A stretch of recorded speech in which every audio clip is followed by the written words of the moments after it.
Jenny Smith Brosley, a vibrant 32-year-old kindergarten teacher, resided in the peaceful city of Rochester, New York, during the fateful summer of 1993. She was known throughout the community for her cheerful disposition and unwavering kindness.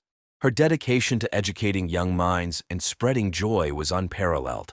Outside of the classroom, Jenny selflessly volunteered at the local animal shelter, showcasing her love for all creatures great and small. Her compassion and empathy extended to every living being she encountered. Jenny's friends adored her homemade cookies, which had become legendary for their deliciousness. They were often the highlight of community bake sales and gatherings. August of 1993 was a time of excitement and anticipation in Rochester. The city was buzzing with the upcoming Lilac Festival, an annual event that celebrated the blooming of the beautiful lilac flowers. Locals and tourists alike eagerly awaited the festivities, which promised a vibrant atmosphere filled with music, food, and art. Jenny, too, eagerly anticipated the festival. She had planned to take her kindergarten class on a field trip to Highland Park, where the festival was held. The children were excited to explore the colorful gardens and enjoy the various activities planned for them. Unfortunately, the joyous anticipation surrounding the Lilac Festival would soon be overshadowed by a devastating tragedy. On the morning of August 15th, Jenny Smith Brosley was found lifeless in her home, her vibrant spirit extinguished in a brutal act of violence. On a sweltering summer day in August 1993, tragedy befell the peaceful city of Rochester, New York. The community was left in shock and sorrow when the lifeless body of Jenny Smith Brosley, a beloved 32-year-old kindergarten teacher, was discovered in her own home. The discovery of Jenny's body was made by her sister, Sarah Canister, who had stopped by for a visit. Little did Sarah know that she would stumble upon a scene of unimaginable horror. As she entered Jenny's home, a wave of unease washed over her, sensing that something was terribly wrong. The air inside the house was thick with an oppressive stillness, broken only by the distant hum of a fan struggling to combat the relentless heat. The scent of freshly baked cookies, once a comforting aroma synonymous with Jenny's presence, hung in the air, now tainted by an underlying sense of dread. Sarah's heart sank as she reached the living room, where Jenny's lifeless body lay sprawled on the floor. Her once vibrant friend now appeared pale and lifeless, her eyes vacant and devoid of the spark that had always defined her. It was a sight that would forever haunt Sarah's memory. Overwhelmed by grief and shock, Sarah's trembling hands fumbled for the kitchen phone. She dialed the emergency number with trembling fingers, her voice quivering as she relayed the devastating news to the authorities. The sound of sirens wailed in the distance, growing louder with each passing second. As the gravity of the situation began to unfold, news of Jenny's tragic demise spread like wildfire through the close-knit community of Rochester. The local newspaper, the Rochester Times, wasted no time in reporting the shocking incident. Local television news crews descended upon the scene, their cameras capturing the somber atmosphere that now enveloped Jenny's once vibrant neighborhood. As investigators meticulously combed through the evidence, the community remained on edge, grappling with a sense of fear and uncertainty. Who could have committed such a heinous act against a woman known for her unwavering kindness and selflessness? The answers remained elusive, leaving a city in mourning and a void that could never be filled. The Rochester Police Department wasted no time in launching a full-scale investigation into the tragic death of Jenny Smith Brosley, the beloved kindergarten teacher whose life was cut short in a heinous crime. Leading the investigation were husband and wife detective duo Joseph and Lisa Anderson, known for their relentless pursuit of justice. Arriving at the crime scene, located in the quiet suburban neighborhood of Rochester, the detectives were met with a sense of unease. The warm August air hung heavy with anticipation as they approached the modest two-story house where Jenny's lifeless body had been found. With a keen eye for detail, Detective Joseph Anderson meticulously surveyed the exterior of the house. The neatly manicured lawn, adorned with vibrant flowers, stood in stark contrast to the grim reality that awaited them inside. The front door, a sturdy oak structure, showed no signs of forced entry, leaving the detectives puzzled as to how the killer gained access to the home.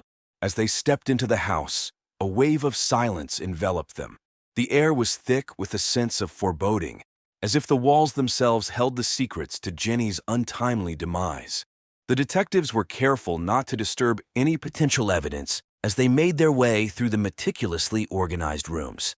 In the kitchen, Lisa Anderson's sharp eyes were drawn to a batch of freshly baked cookies sitting on the counter. The aroma of chocolate chips filled the room, a bittersweet reminder of the joy Jenny had brought to her students and friends. But beneath the surface of that innocent scene, a sinister truth awaited discovery. With gloved hands, Lisa carefully collected samples of the cookies, suspecting that they held the key to unraveling the mystery. The cookies were sent to the crime lab for analysis, where experts would determine if they contained traces of the lethal poison, cyanide. The meticulous work of the Anderson detectives would prove crucial in uncovering the truth behind Jenny's tragic end. With each passing day, they delved deeper into the web of deceit, determined to bring the perpetrator to justice and provide closure to a grieving community. The initial suspect in the investigation of Jenny Smith-Brosley's tragic murder was none other than her estranged husband, Mark H. Smith. At 35 years old, Mark worked as an engineer for the renowned photography company, Kodak, a name that resonated with many in August of 1993. Known for his reserved nature and occasional outbursts of anger, Mark was taken into custody for questioning, as the police sought to uncover any possible motive for his wife's untimely demise. As the investigation unfolded, the police delved into the couple's relationship, peeling back the layers of their troubled marriage. Neighbors recounted hearing heated arguments emanating from the Smith-Brosley residence, raising suspicions about the state of their union. Friends and colleagues were interviewed, shedding light on the couple's tumultuous history, which included allegations of infidelity and financial strain. Detectives Joseph and Lisa Anderson, a husband and wife team known for their tenacity and attention to detail, meticulously combed through Mark's personal and professional life. They scoured his workplace, questioning colleagues and superiors, hoping to unearth any clues that could connect him to the crime. The Kodak campus, a bustling hive of activity, was abuzz with speculation as news of the investigation spread like wildfire. Meanwhile, the media circus surrounding the case reached a fever pitch. Local newspapers, such as the Rochester Democrat and Chronicle, dedicated column inches to dissecting the details of the crime. Television news stations, like WHEC-TV, aired dramatic reenactments of the discovery of Jenny's lifeless body, captivating audiences across the city. The community was gripped by fear and intrigue as they anxiously awaited answers to the burning question: who could have committed such a heinous act? As the investigation into Mark H. Smith continued, the police meticulously examined his alibi for the day of the murder. They interviewed co-workers, cross-referenced time cards, and scrutinized surveillance footage from nearby establishments. Despite their best efforts, no concrete evidence linking Mark to the crime could be found. His calm demeanor during questioning, although occasionally punctuated by moments of frustration, further muddled the waters of suspicion. With no smoking gun, the police were forced to widen their net and explore other leads. As the investigation took unexpected twists and turns, the truth seemed to slip further out of their grasp.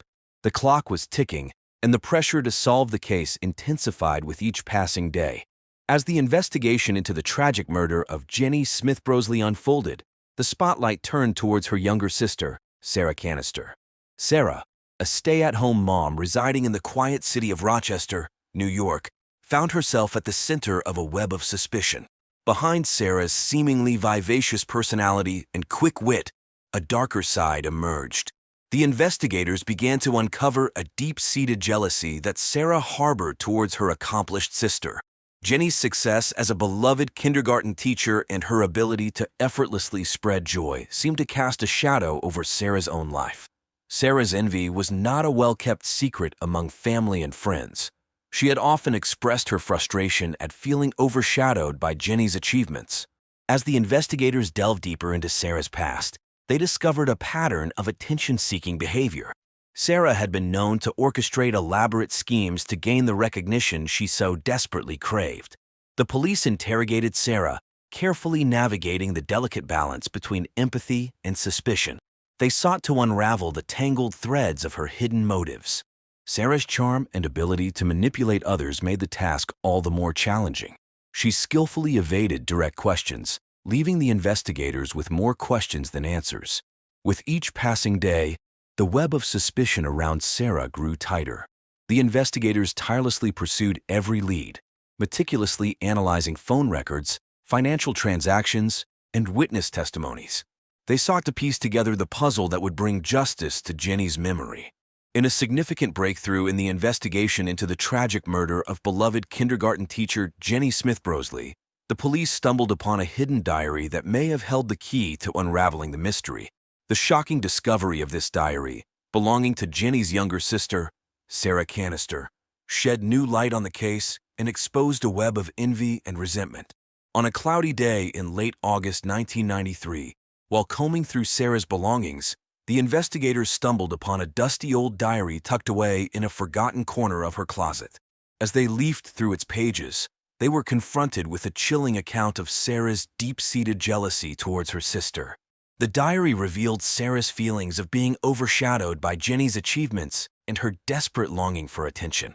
The diary entries painted a vivid picture of Sarah's inner turmoil. She expressed her envy towards Jenny's popularity, her success as a teacher, and her renowned homemade cookies. Sarah's words dripped with bitterness and resentment, revealing a side of her that had remained hidden from those closest to her. The investigators were taken aback by the depth of Sarah's emotions and the lengths she was willing to go to gain the spotlight. They meticulously analyzed the diary, scrutinizing every word for clues that could link Sarah to Jenny's untimely demise. The entries hinted at a brewing storm of anger and frustration, creating a motive that the investigators had been desperately searching for.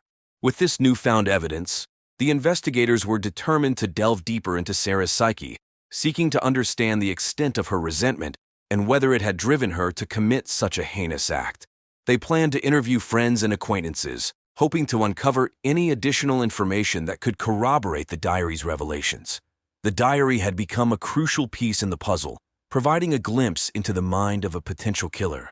The investigators were now faced with the daunting task of connecting the dots and bringing justice to Jenny's grieving family. In the midst of the investigation into the tragic murder of Jenny Smith-Brosley, a new suspect emerged from the shadows. Dr. Edward Bleach, a well-respected family physician, found himself under the scrutinizing gaze of law enforcement. The police, driven by an insatiable thirst for justice, sought to uncover the truth behind this heinous crime. Dr. Bleach, known for his medical expertise and dedication to his profession, had long been a pillar of the community. However, as the detectives delved deeper into his past, a different side of the doctor began to emerge. It was discovered that the Smith family, whom he had treated in the past, had sued Dr. Bleach for malpractice, alleging that his negligence had resulted in the blinding of several family members. This lawsuit had left a deep-seated grudge within the doctor's heart, a smoldering fire of resentment that could potentially drive him to commit a horrific act. As the investigators questioned Dr. Bleach, they unearthed a trove of unsettling details. The doctor's alibi for the day of Jenny's murder was flimsy at best, with no concrete evidence to support his claims. Furthermore, witnesses reported seeing him in the vicinity of Jenny's residence on that fateful day. The police painstakingly cross-referenced phone records, credit card statements, and surveillance footage, building a compelling case against the doctor. To further complicate matters, a series of anonymous letters had been sent to local news outlets, hinting at Dr. Bleach's involvement in the crime. These letters, postmarked from various cities across the country, contained chilling details that only someone intimately familiar with the case could know. The police, in collaboration with the FBI, analyzed the handwriting and linguistic patterns of the letters, hoping to find a clue that would lead them closer to the truth. As the investigation unfolded, the media circus surrounding the case intensified. The airwaves crackled with discussions on talk radio shows, as armchair detectives offered their own theories and opinions. The city of Rochester, usually known for its serene beauty and picturesque landscapes, was now gripped by a sense of unease and fear. As the summer of 1993 drew to a close, the investigation into the murder of Jenny Smith-Brosley took an unexpected turn. The police, armed with mounting evidence and a growing sense of urgency, were closing in on their suspect. But would Dr. Edward Bleach's calm demeanor crack under the weight of their relentless pursuit? Only time would tell. After an exhaustive investigation, law enforcement officials finally cracked the case surrounding the tragic murder of beloved kindergarten teacher Jenny Smith Brosley. The shocking revelation left the community of Rochester, New York, in a state of disbelief and mourning. The perpetrator of this heinous crime was identified as none other than Jenny's own sister, Sarah Canister. The motive behind this unimaginable act appeared to be a toxic combination of sexual jealousy and deep-rooted resentment towards her successful sibling. As the investigation unfolded, detectives stumbled upon a hidden diary belonging to Sarah. This diary, filled with disturbing entries, detailed her envy and bitterness towards Jenny's accomplishments. It provided a chilling glimpse into Sarah's troubled psyche and shed light on her sinister intentions. The plot thickened when evidence emerged that Sarah had seduced Jenny's estranged husband, Mark H. Smith, in an attempt to use her sexuality to manipulate him into aiding her in the murder. Mark, vulnerable and susceptible to Sarah's advances, became an unwitting pawn in this twisted game of deceit and betrayal. The police, armed with irrefutable evidence, swiftly apprehended Sarah. Her arrest sent shockwaves through the community as the true extent of her malevolence was laid bare for all to see. The once vibrant and vivacious Sarah had been harboring a dark secret, hidden beneath a facade of charm and wit. The revelation of Sarah's guilt left the victim's family shattered. Struggling to come to terms with the shocking betrayal, friends and loved ones of Jenny Smith Brosley have expressed their disbelief, grappling with the fact that someone so close to her could be capable of such a heinous act. The trial that followed the shocking revelation of Sarah Canister as Jenny Smith Brosley's murderer was filled with intense emotions and gripping courtroom drama. The trial took place in the historic Monroe County Courthouse, a grand building that had witnessed countless legal battles over the years. The courtroom was packed with reporters from local newspapers such as the Democrat and Chronicle, as well as television crews from stations like WROC-TV. The eyes of the nation were on Rochester as this high-profile case unfolded. District Attorney Emily Sullivan, a seasoned prosecutor known for her tenacity's case, was built on a mountain of evidence, including the damning diary entries found in Sarah's possession. These entries, written in Sarah's own hand, revealed her deep-seated jealousy and resentment towards her sister. The jury listened intently as the prosecution meticulously dissected each entry, painting a vivid picture of Sarah's motive and her calculated plan to eliminate her sister. To counter the prosecution's case, Sarah's defense attorney, Jacqueline Humbert, employed a range of tactics. Humbert called into question the reliability of the diary entries, arguing that they could have been fabricated or misinterpreted. She also attempted to cast doubt on the credibility of the witnesses, highlighting inconsistencies in their testimonies. After days of deliberation, the jury reached a unanimous verdict. Sarah Canister was found guilty of first-degree murder. The courtroom erupted in a mix of relief and sorrow. The victim's family, though relieved that justice had been served, could not escape the pain of their loss. Sarah, now convicted of this heinous crime, was led away in handcuffs, her face a mask of disbelief. The sentencing phase of the trial followed shortly after. In the end, the judge delivered his sentence: life imprisonment without the possibility of parole. The courtroom fell silent as the weight of the sentence sank in. Sarah, now condemned to spend the rest of her days behind bars, was led away, her fate sealed. As the trial concluded, the impact of this tragic case reverberated through the lives of the victim's friends and family. They were left to grapple with the shocking betrayal and the loss of a beloved sister and friend. The trial also left a lasting impression on the community, reminding them of the darkness that can lurk beneath the surface of even the most seemingly ordinary lives. In the aftermath of the highly publicized trial that captivated the nation, the lives of all those involved took divergent paths. Mark H. Smith, the grief-stricken widower, sought solace in therapy and support groups, desperately trying to navigate the treacherous journey of healing. Haunted by guilt and plagued by the memories of his beloved wife, Mark found comfort in the warm embrace of his family and friends. Meanwhile, Sarah Canister, the convicted murderer, began her life sentence in a maximum security prison. Stripped of her freedom and facing the harsh reality of her actions, Sarah was left to confront the consequences of her heinous crime. Behind bars, she faced a long and arduous road towards redemption, with little hope of ever regaining the trust of those she had betrayed. The dedicated police investigators, Joseph and Lisa Anderson, continued their tireless pursuit of justice in other cases. Driven by a deep sense of duty and a burning desire to protect their community, they tirelessly worked to bring closure to other victims and their families. Their commitment to upholding the law and ensuring the safety of their fellow citizens remained unwavering. August of 1993 will forever be etched in the collective memory of the community as they grappled with the shocking betrayal and the profound impact it had on their lives. The trial had dominated headlines, capturing the attention of the nation and leaving an indelible mark on the city of Rochester. As we conclude this episode of True Crime Case Files, we are reminded of the darkness that can lurk behind closed doors. The tragic tale of Jenny Smith Brosley serves as a cautionary reminder of the depths to which jealousy and resentment can drive a person. Through the tireless efforts of law enforcement and the resilience of the victim's loved ones, justice was ultimately served. Rick Romert Rales was 44 years old. He worked as a real estate agent in Guelph, Ontario. He was very good at his job, known for being friendly and outgoing. Rick loved to make people laugh with his jokes and pranks. One of his most famous pranks was when he forced his wife, Carly, to get a haircut by getting her down to the floor and shaving off all of her hair. He posted a video of the prank on social media, and it went viral, getting thousands of views. This prank caused a lot of tension between Rick and Carly. Rick lived in a nice house in Guelph with Carly and their 2 kids, Insure and Wheels. Rick went to school in Guelph and later studied business at a local college. He married Carly when he was 30, and they had been together for 14 years.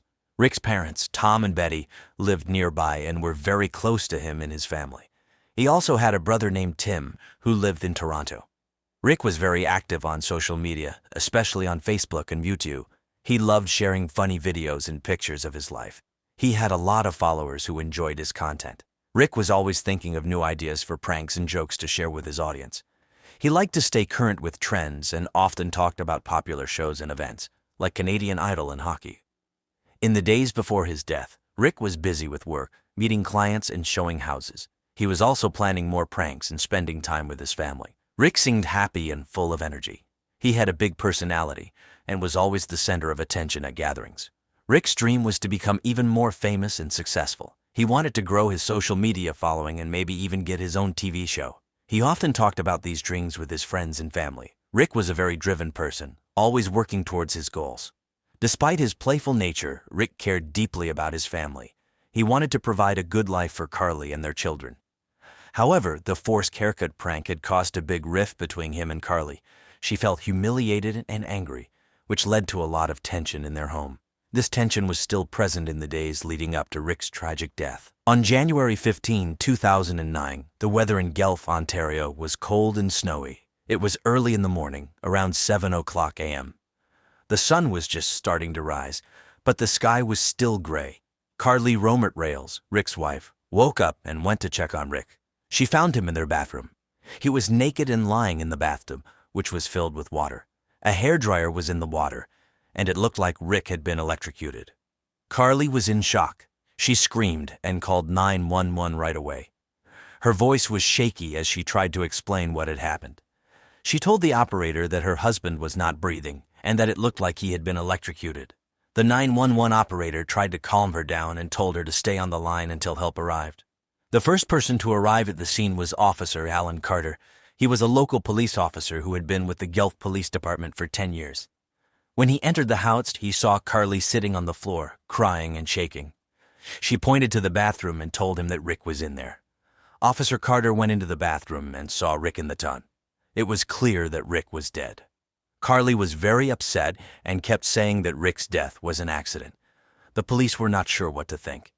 They needed to find out more about what had happened that morning, and whether Rick's death was really an accident or something more sinister. As news of Rick's death spread, the community was shocked. Rick was well known in Guelph, and many people couldn't believe that he was gone. His friends and family were heartbroken, and everyone wanted to know what had really happened in that bathroom on that cold January morning. The Guelph police arrived quickly at the Romert Rales home on January 15, 2009. Detective Collie McKinney led the investigation. Detective McKinney was known for her sharp mind and had worked on many important cases in Guelph. She and her team immediately began to carefully examine the scene. The bathroom where Rick was found was very clean, except for the bathtub. Rick's body was in the tub, and the water was still. The hairdryer was floating in the water, and it was clear that he had been electrocuted. Detective McKinney thought the scene looked suspiciously neat, as if someone had set it up to look like an accident. Detective McKinney and her team used various tools to gather evidence. They took photographs of the bathroom and the rest of the house. They also collected fingerprints and any other physical evidence they could find. They tested the hairdryer to see if it was working properly and looked for any signs of tampering. The police talked to Carly Romert-Rales first. She was very upset and kept saying that Rick's death was an accident.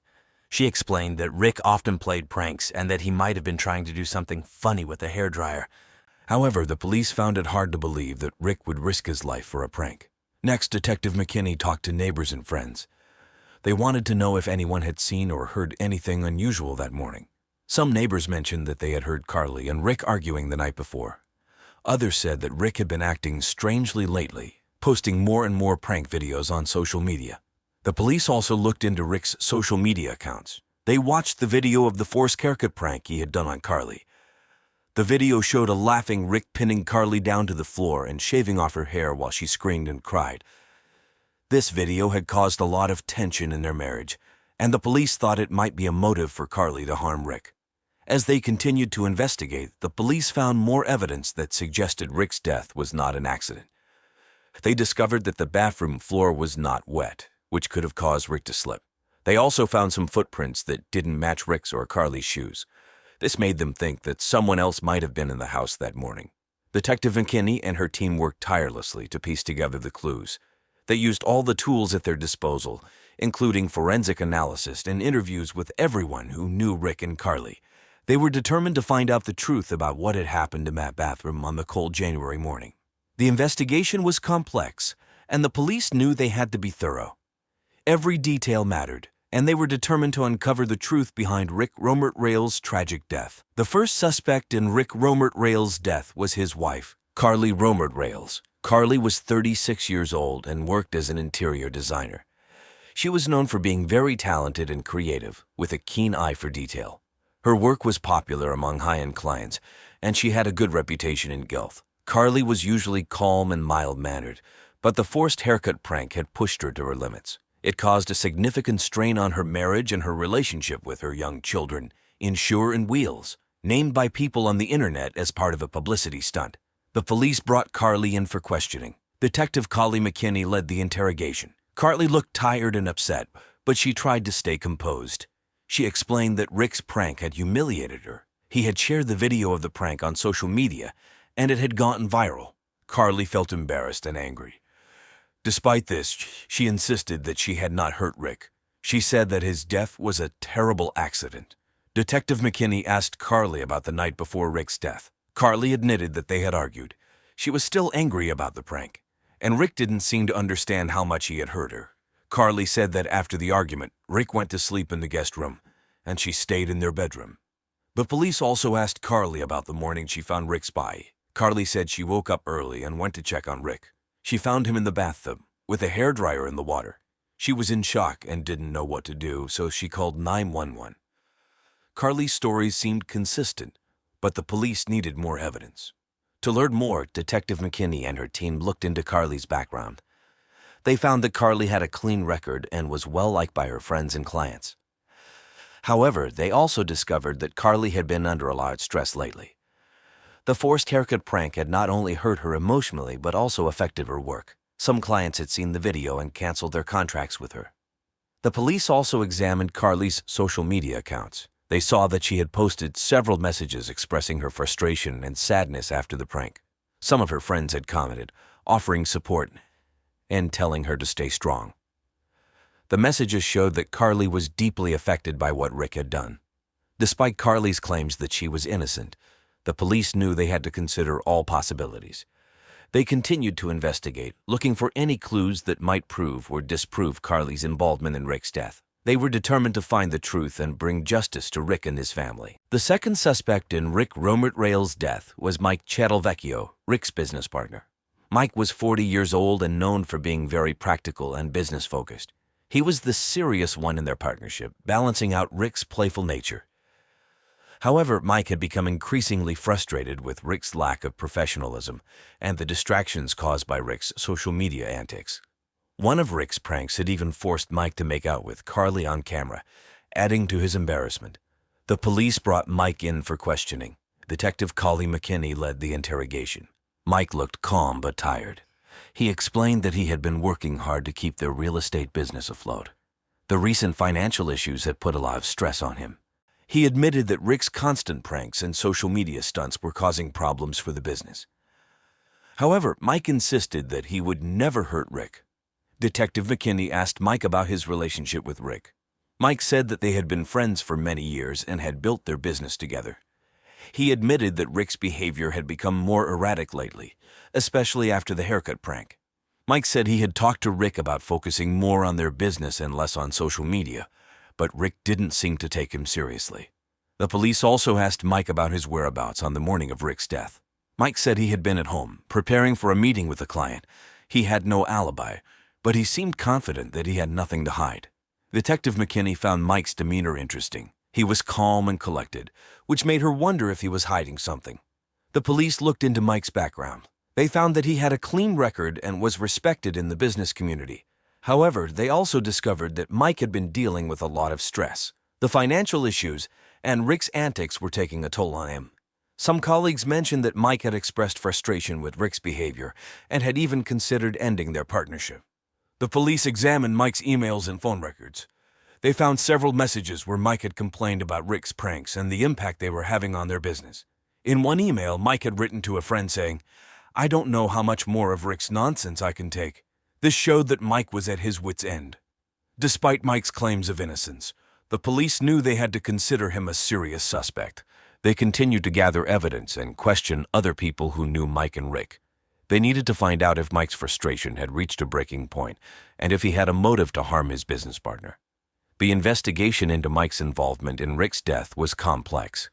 The police were determined to uncover the truth and ensure that justice was served. The third suspect in Rick Romertrail's death was Emily Harris Kang, Rick's social media manager.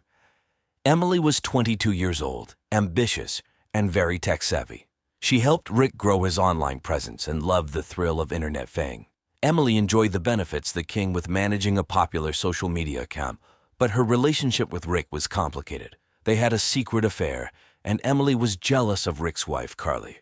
The police brought Emily in for questioning. Detective Collie McKinney led the interrogation. Emily looked nervous but tried to stay calm. She explained that she had worked closely with Rick for over a year. She helped him plan and post his prank videos, including the infamous forced haircut prank.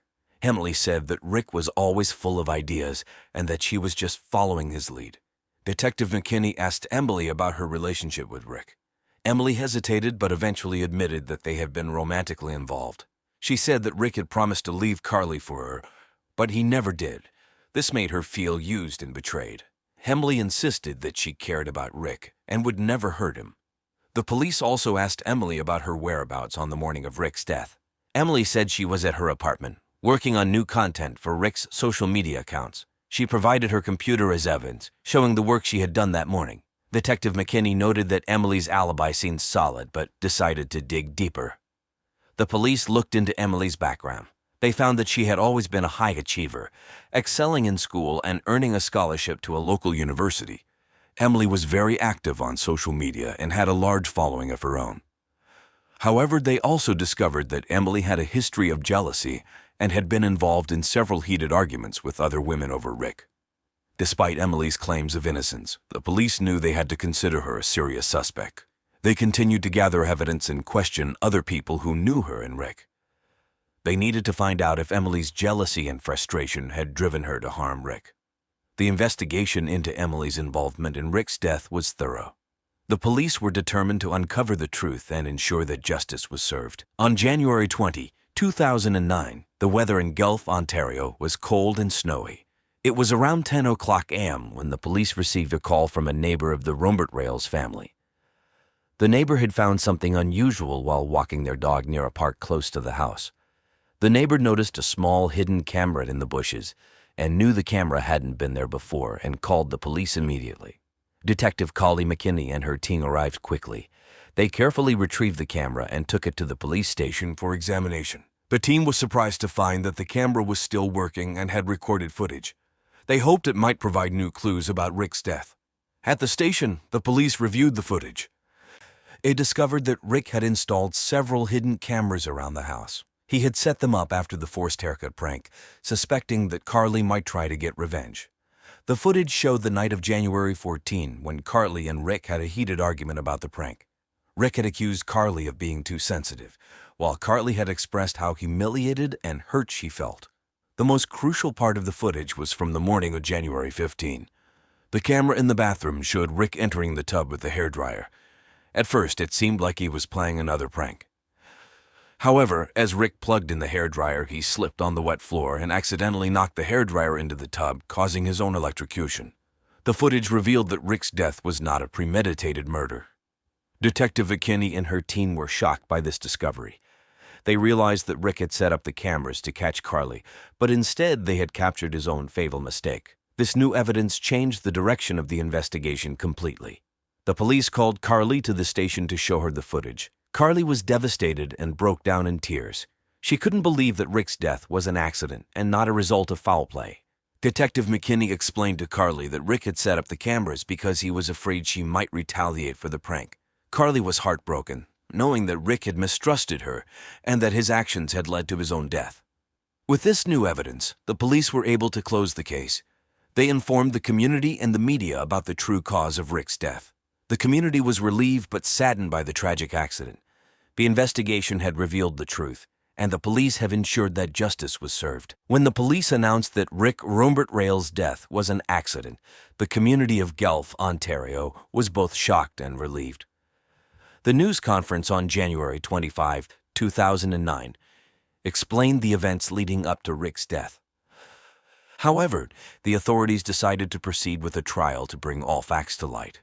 The trial began in early February 2009. The prosecutor, Alan Allen, 45, was known for his no-nonsense approach. He was determined to present all the evidence, including Rick's emails and the footage from the hidden cameras. Allen argued that while Rick's death was accidental, it was important to understand the full context and the events leading up to it. The defense attorney, Margaret Golly, 38, was equally determined to clear Carly Rayle's name. Margaret was compassionate and had a reputation for defending those wrongfully accused. She presented evidence of Carly's character and how the prank deeply affected her emotionally, but did not make her a murderer. During the trial, the courtroom was tense. Carly sat quietly, supported by her family.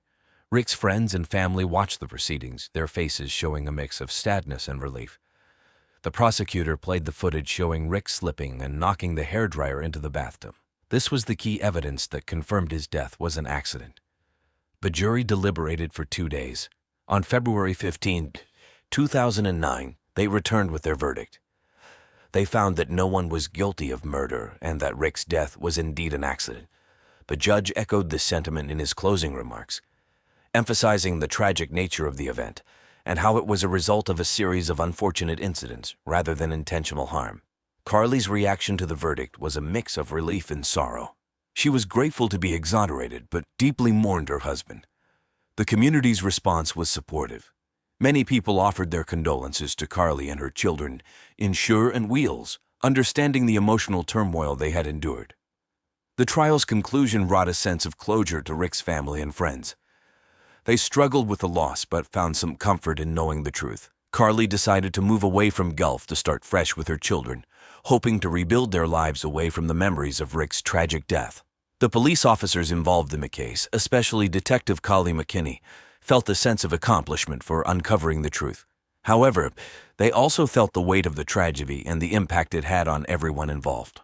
The trial's verdict and sentencing brought an end to the legal process, allowing everyone to begin the slow process of healing and moving forward. After the trial ended, the people involved in Rick Rayle's case tried to move on with their lives. Carly Rayles, who had been cleared of any wrongdoing, decided to leave Guelph, Ontario. She felt that starting fresh in a new place would be best for her and her children, Insure and Wheels. In March 2009, Carly moved to Toronto, where she continued her work as an interior designer. She focused on rebuilding her life and creating a stable environment for her kids. Mike Chattelvecchio, Rick's business partner, was also deeply affected by the events. After the trial, he took some time off to reflect and reconsider his future. By mid-2009, Mike decided to step away from the real estate business. He sold his shares and moved to Vancouver to start anew, focusing on a different career path. Mike wanted to leave behind the memories of the stressful partnership and the tragic loss of his friend. Emily Harris Kang, the social media manager, found it hard to cope with the loss and the scandal surrounding Rick's death. She took a break from social media to focus on her mental health. By the end of 2009, Emily had decided to pursue further education, enrolling in a marketing program at a local university. She aimed to rebuild her career with a fresh perspective and new skills. Detective Collie McKinney and her team continued their work in the Guelph Police Department. The case had been a significant challenge for them, and solving it brought a sense of accomplishment. Detective McKinney was praised for her thorough investigation and dedication to uncovering the truth. She used the experience to mentor new officers, emphasizing the importance of attention to detail and perseverance in solving cases. Rick's family and friends had mixed feelings about the outcome.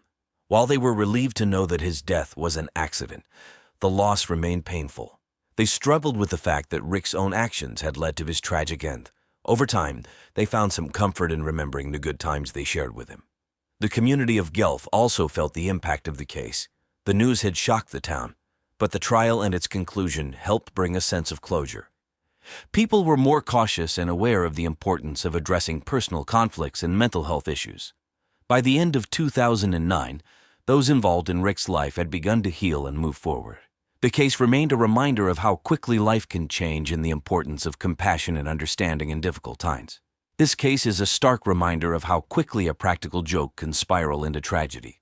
Rick's playful nature and Carly's desperate reaction led to a heartbreaking series of events, forever altering the lives of everyone involved. Roger Sheraton was 45 years old and lived in Madison, Mississippi. He worked as a spokesman and chief fundraiser for a charity called A Bucket of Barbecue, which handed out barbecue to poor people. Roger was well known in Madison for his friendly smile and outgoing personality. He often appeared in local newspapers and on TV, talking about the charity's work. Roger lived in a comfortable house on Pine Street with his wife of 8 months, Leanne. They had no children yet, but Roger had a son from his previous marriage to Juniper Sheridan. Roger's home was always neat, and he loved to entertain guests, especially during holidays like the 4th of July. Roger went to Madison High School, where he was a popular student. He was involved in the debate club and played on the basketball team. After high school, he attended the University of Mississippi, where he studied communications. He used his education to help the charity grow, making sure they had enough funds to keep helping the community. Roger was seen as a kind and generous man by many, but those who knew him well saw a different side. He could be controlling and had a bad temper. His first wife, Juniper, often spoke about their difficult 9-year marriage. She said that the abuse started with small things but quickly got worse, turning into physical violence. But people in her small southern suburb did not believe her. They believed she read too many books and had an overactive imagination. Whatever flaws he may have had, Roger had big dreams for A Bucket of Barbecue. In the days before his death, he was busy organizing a large barbecue event for the 4th of July. He wanted to expand the charity's reach and hoped to get more media coverage. He was excited about the event and worked long hours to make it a success. Roger's friends and colleagues described him as a man with two sides. In public, he was charming and helpful. In private, he struggled with anger and control issues. His wife, Leanne, supported him publicly but privately complained to friends about his behavior behind closed doors. Roger's story is a complex one, showing how someone can be both a hero and a villain. However, his life and death left a lasting impact on the community of Madison. On the morning of July 5, 2019, around 7:30 a.m., George Miller, a retired police officer, was taking his usual morning walk in the quiet neighborhood of Madison, Mississippi. The 4th of July celebrations had ended the night before, and the streets were littered with remnants of fireworks and decorations. As George strolled down Pine Street, he noticed an unusual amount of smoke coming from Roger Sheraton's backyard. Curious and concerned, George decided to check it out. Roger's house, known for its neat appearance, now had smoke rising ominously from the back. George walked up to the fence and peeked over. What he saw made his heart skip a beat. Roger Sheraton's head was slumped over the deep fryer, his head submerged in oil, and the fryer was still smoldering. George's training as a former police officer kicked in. He quickly dialed 911, his hand shaking as he reported what he had found. "There's smoke and I think Roger is dead. It looks like a terrible accident or worse," he told the operator. The dispatcher assured George that help was on the way and advised him to stay on the line until the police arrived.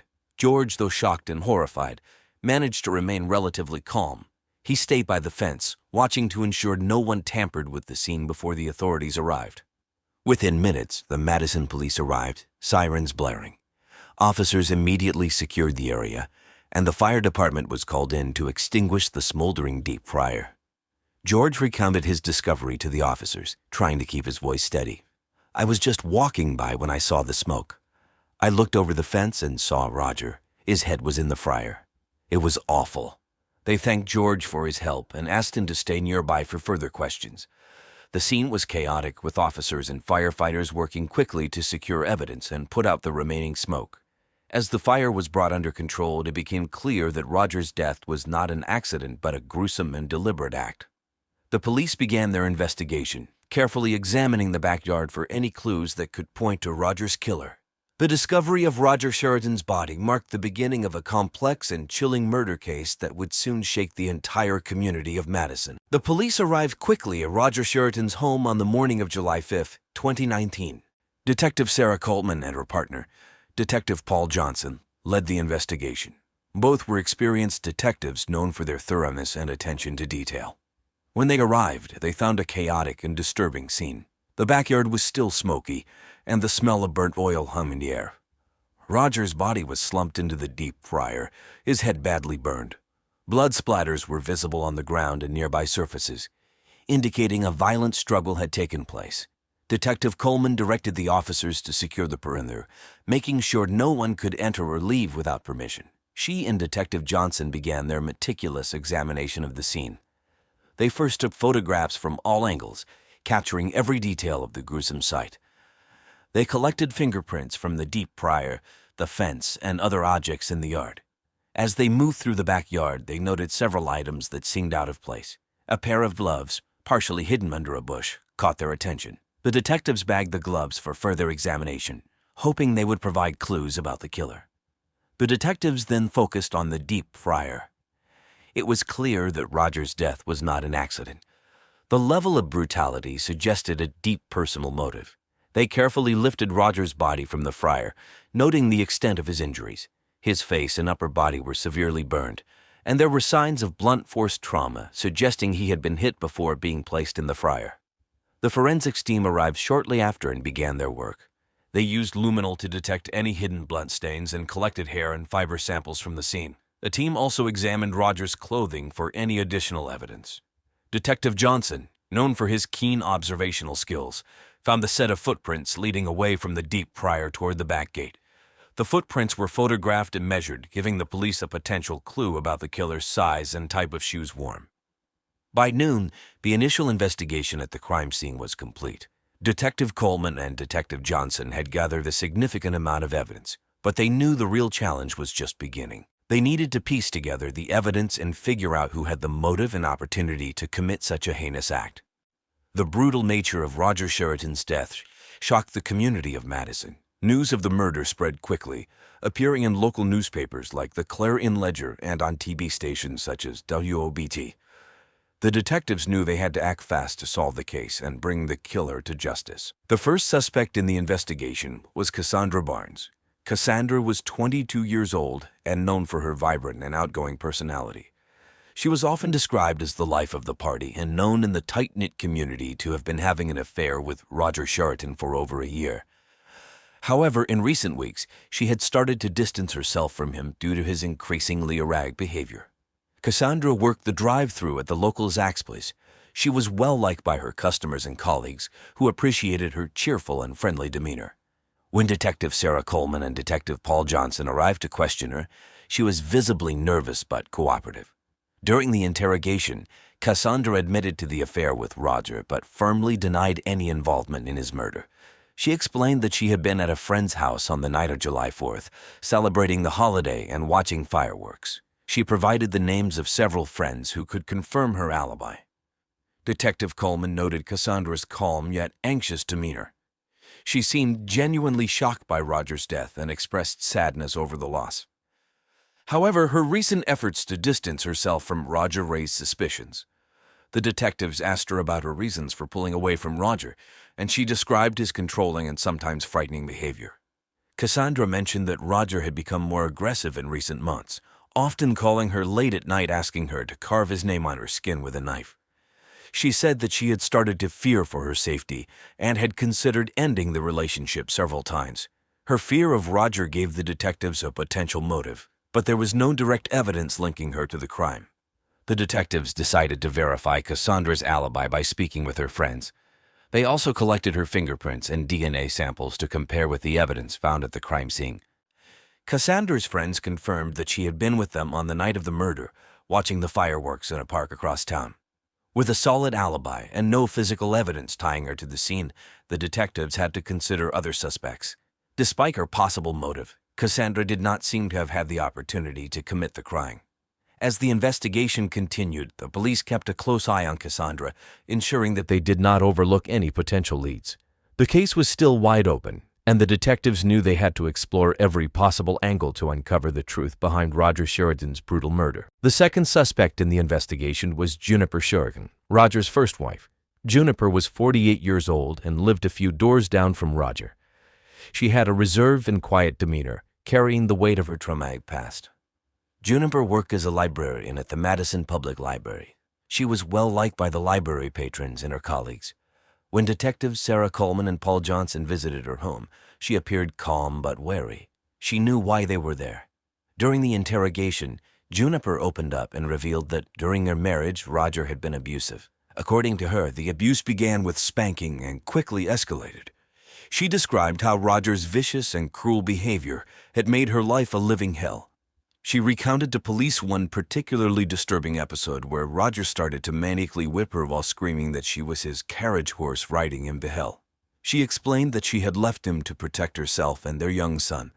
Despite the painful memories, she insisted that she had no part in Roger's murder. Juniper told the detectives that she had been at home alone on the night of July 4th, reading and listening to the fireworks in the distance. She said she went to bed early and did not hear or see anything unusual. Her calm and steady demeanor made it difficult for the detectives to determine if she was hiding anything. The detectives found her story plausible but needed more information. They asked her about her relationship with Roger after their divorce. Juniper admitted that Roger had tried to reconcile with her several times, but she always refused. She wanted nothing to do with him after the years of touring. The detectives collected Juniper's fingerprints and DNA samples for comparison with the evidence from the crime scene. They also searched her house for any clues that might link her to the murder. Nothing out of the ordinary was found. To further verify her alibi, the detectives spoke with Juniper's neighbors. They confirmed that Juniper was often seen at home reading or gardening, and that she rarely left the house, especially at night. Her routine and demeanor did not suggest a motive for such a violent crime. Despite her traumatic past and the abuse she had suffered, there was no solid evidence tying Juniper to Roger's murder. Her calmness and willingness to cooperate made it hard to believe she was involved.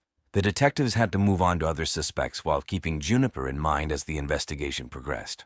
On the morning of July 6, 2019, the weather in Madison, Mississippi was hot and humid. Detective Sarah Coleman and Detective Paul Johnson were back at the station, sifting through the evidence collected from Roger Sheridan's crime scene. Just as they were feeling stuck, a breakthrough came in the form of new evidence. At around 10 a.m., a neighbor called the police. She said she had found something strange while cleaning her yard.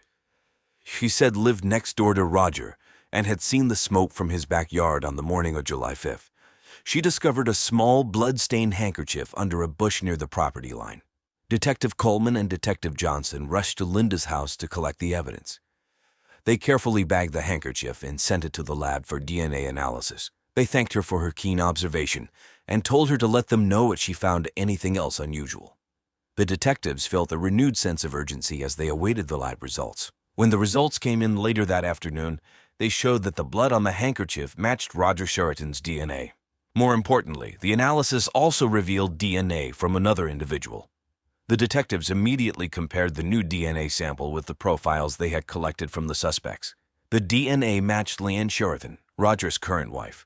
This was a significant piece of evidence, pointing towards her potential involvement in the murder. With the new lead, Detective Coleman and Detective Johnson felt they were getting closer to solving the case.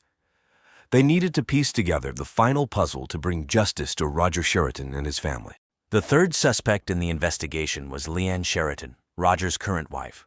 Leanne was 30 years old and known for her gentle and nurturing personality. Neighbors often saw her as a devoted wife who cared deeply for her home and garden. However, behind closed doors, she endured Roger's violent and abusive behavior. Leanne worked as a nurse's aide at Madison General Hospital. She was respected by her colleagues and patients for her kindness and dedication.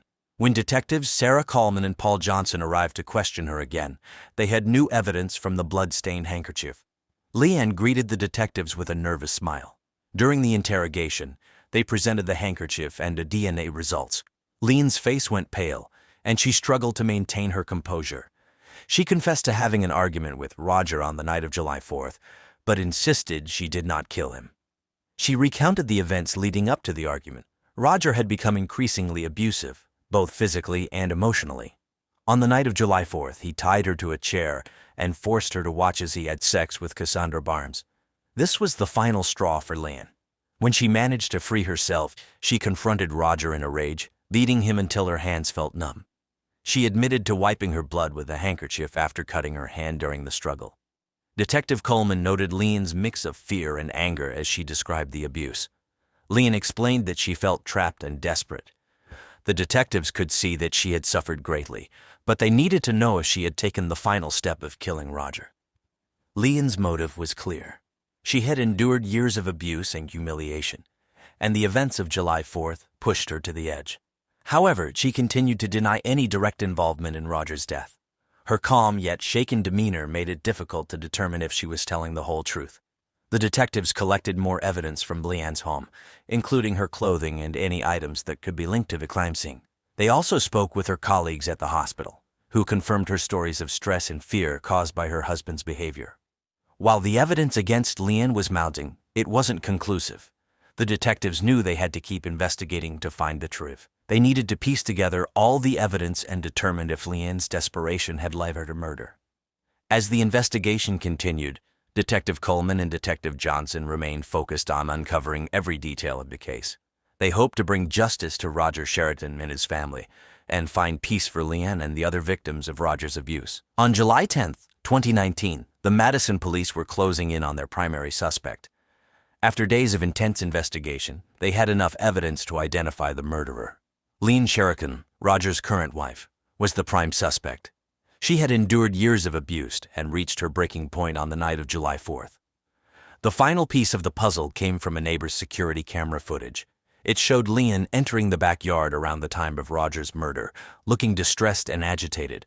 This footage, combined with the DNA evidence from the blood-stained handkerchief and her own admission of the intense argument, led the detectives to believe Leanne was responsible for Roger's death.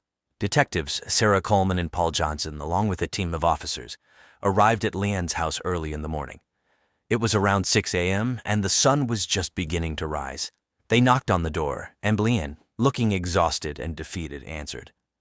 "Leanne Sheraton, you are under arrest for the murder of Roger Sheraton," Detective Coleman said firmly. Leanne didn't resist.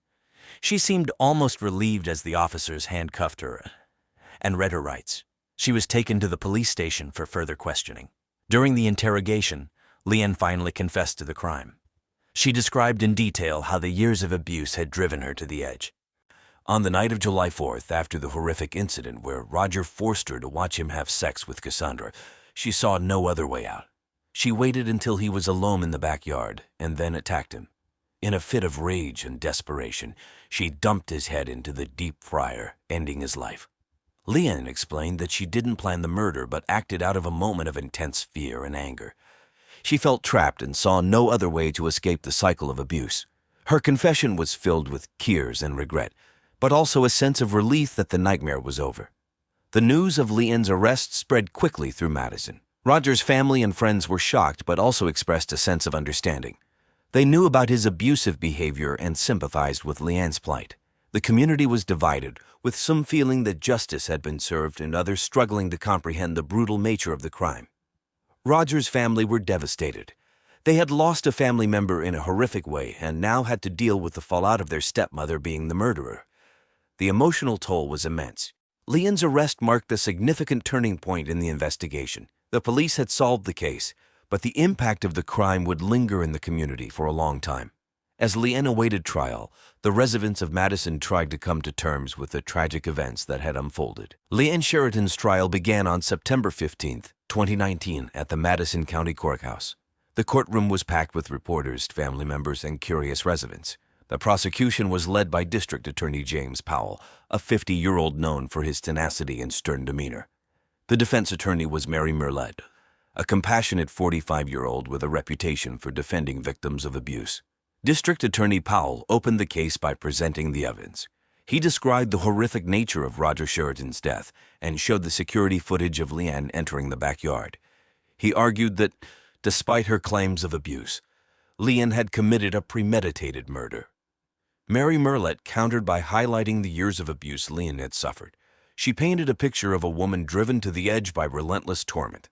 Merlette brought in witnesses, including Leanne's colleagues and neighbors, to testify about the abuse. She argued that Leanne acted in a moment of desperation and should be shown leniency. Throughout the trial, Roger's family watched with mixed emotions. They were heartbroken over his death, but also knew about his violent behavior. The courtroom was tense as both sides presented their arguments. Leanne took the stand and gave a tearful account of her life with Roger. She described the constant fear and the night of the murder in detail. Her testimony moved many in the courtroom, including members of the jury. She explained that she saw no way out and acted to protect herself from further harm. After several days of testimony and arguments, the jury deliberated for 2 days. On September 22nd, they reached a verdict. Leanne was found guilty of second-degree murder. The jury acknowledged her years of suffering but could not overlook the brutality of the crime. The judge sentenced Leanne to 20 years in prison, with the possibility of parole after 10 years. He stated that while he understood the circumstances that led to the crime, the law required accountability for such a violent act. The sentence was met with mixed reactions. Some felt it was too harsh, considering the abuse Leanne endured. Others believed justice was served. Roger's family had mixed feelings. They were relieved that the trial was over but struggled with the loss and the complicated emotions surrounding it. Leanne's friends and colleagues expressed sympathy for her plight and hoped she would find some measure of peace and rehabilitation during her time in prison. The trial's outcome left a lasting impact on the community. It sparked discussions about domestic abuse and the legal system's handling of such cases. Many hoped that Leanne's story would raise awareness and lead to better support for victims of abuse. After the trial, life moved on for those involved in the tragic case of Roger Sheridan's murder. Leanne Sheridan, now serving her sentence at Mississippi State Penitentiary, began to adjust to life behind bars. She participated in therapy programs aimed at helping inmates deal with trauma and abuse. Leanne's case brought attention to domestic violence issues, prompting local organizations like Safe Haven to offer more support to abuse survivors. The community of Madison slowly returned to its routines, but the memory of Roger's murder lingered.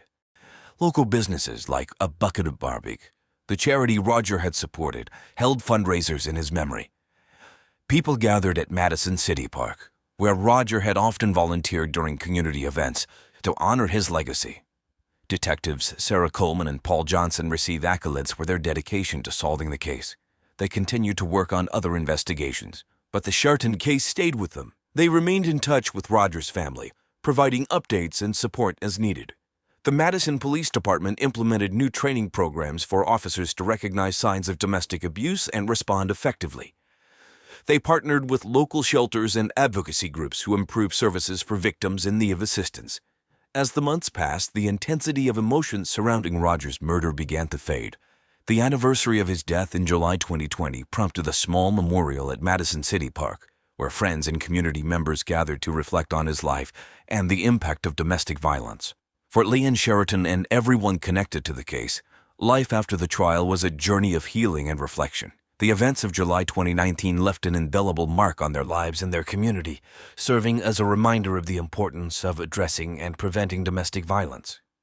In the suburban tranquility of Rochester, New York, Vanessa Robertson, age 46, lived the life emblematic of the American dream. A dedicated mother of three and a valued filing clerk at the iconic photography company Kodak, Vanessa's life was one interwoven with the fabric of her community. Nestled in a four-bedroom home on a street lined with similar manifestations of middle-class aspiration, she was a figure of constancy and warmth. Vanessa's educational journey culminated with a degree from the University of Rochester, an institution renowned for its contribution to research and academia. It was here that she not only honed her professional skills but also met her husband, Andrew, forging the beginnings of their shared future. The world outside her home was in the throes of change. The news cycle of March 2010 was dominated by the Affordable Care Act debates, and the tremors of the Great Recession were still palpable in households and boardrooms alike. Kodak, once a titan of industry, was grappling with the digital revolution, its struggles an echo of the wider economic uncertainty. Despite the tumult, Vanessa's focus remained on the immediate joys and challenges of life. Her eldest was preparing for college, her middle child was navigating the throes of adolescence, and her youngest was on the cusp of celebrating her 10th birthday. Vanessa poured her dreams into her children's futures, envisioning for them a world of possibilities that perhaps she had never dared to imagine for herself. Colleagues at Kodak described Vanessa as diligent and personable, a woman who brought order to the chaos of filing with a smile that seldom waned. Friends spoke of her as the linchpin of her family, a woman whose laughter could light up a room and whose presence was a comfort in uncertain times. In the days before her untimely death, Vanessa was absorbed in the minutiae of life, from planning her daughter's birthday party to navigating the everyday demands of her job. Unbeknownst to her, the threads of her carefully woven tapestry were about to unravel in the most tragic of circumstances. On the cold morning of March 15, 2010, as Rochester residents awoke to the remnants of a winter chill, a grim discovery was made in a quiet neighborhood. At 7:30 a.m., under a slate-gray sky, the smoldering remains of what was once a family home on Maplewood Drive were found. The house, belonging to Vanessa Robertson, a 46-year-old Kodak employee, had been reduced to a blackened shell. The distressing find was made by Diana Hastings, a neighbor and longtime resident of the area.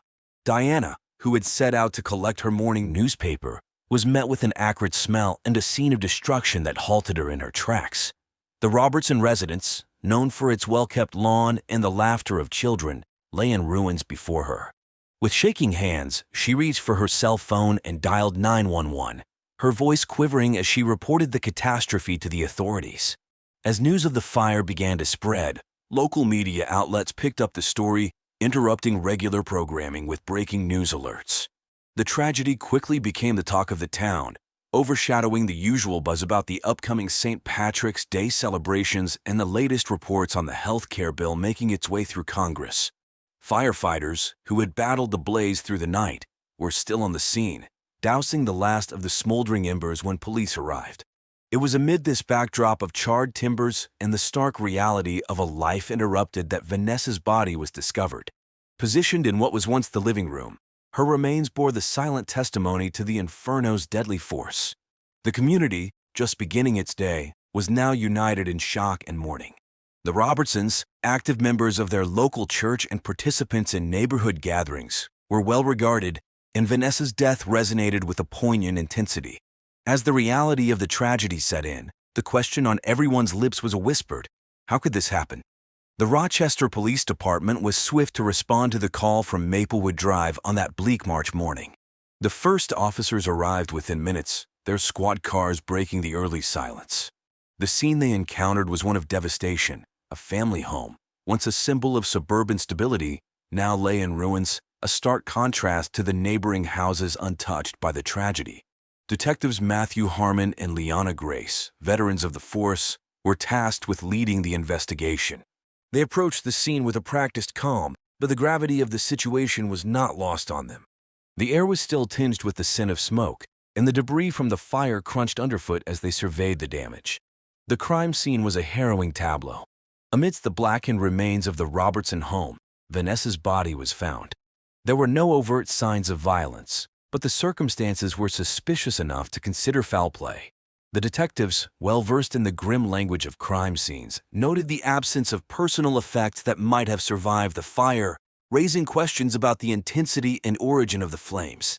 As they cordoned off the area, Harmon and Grace directed the forensics team to begin their meticulous work.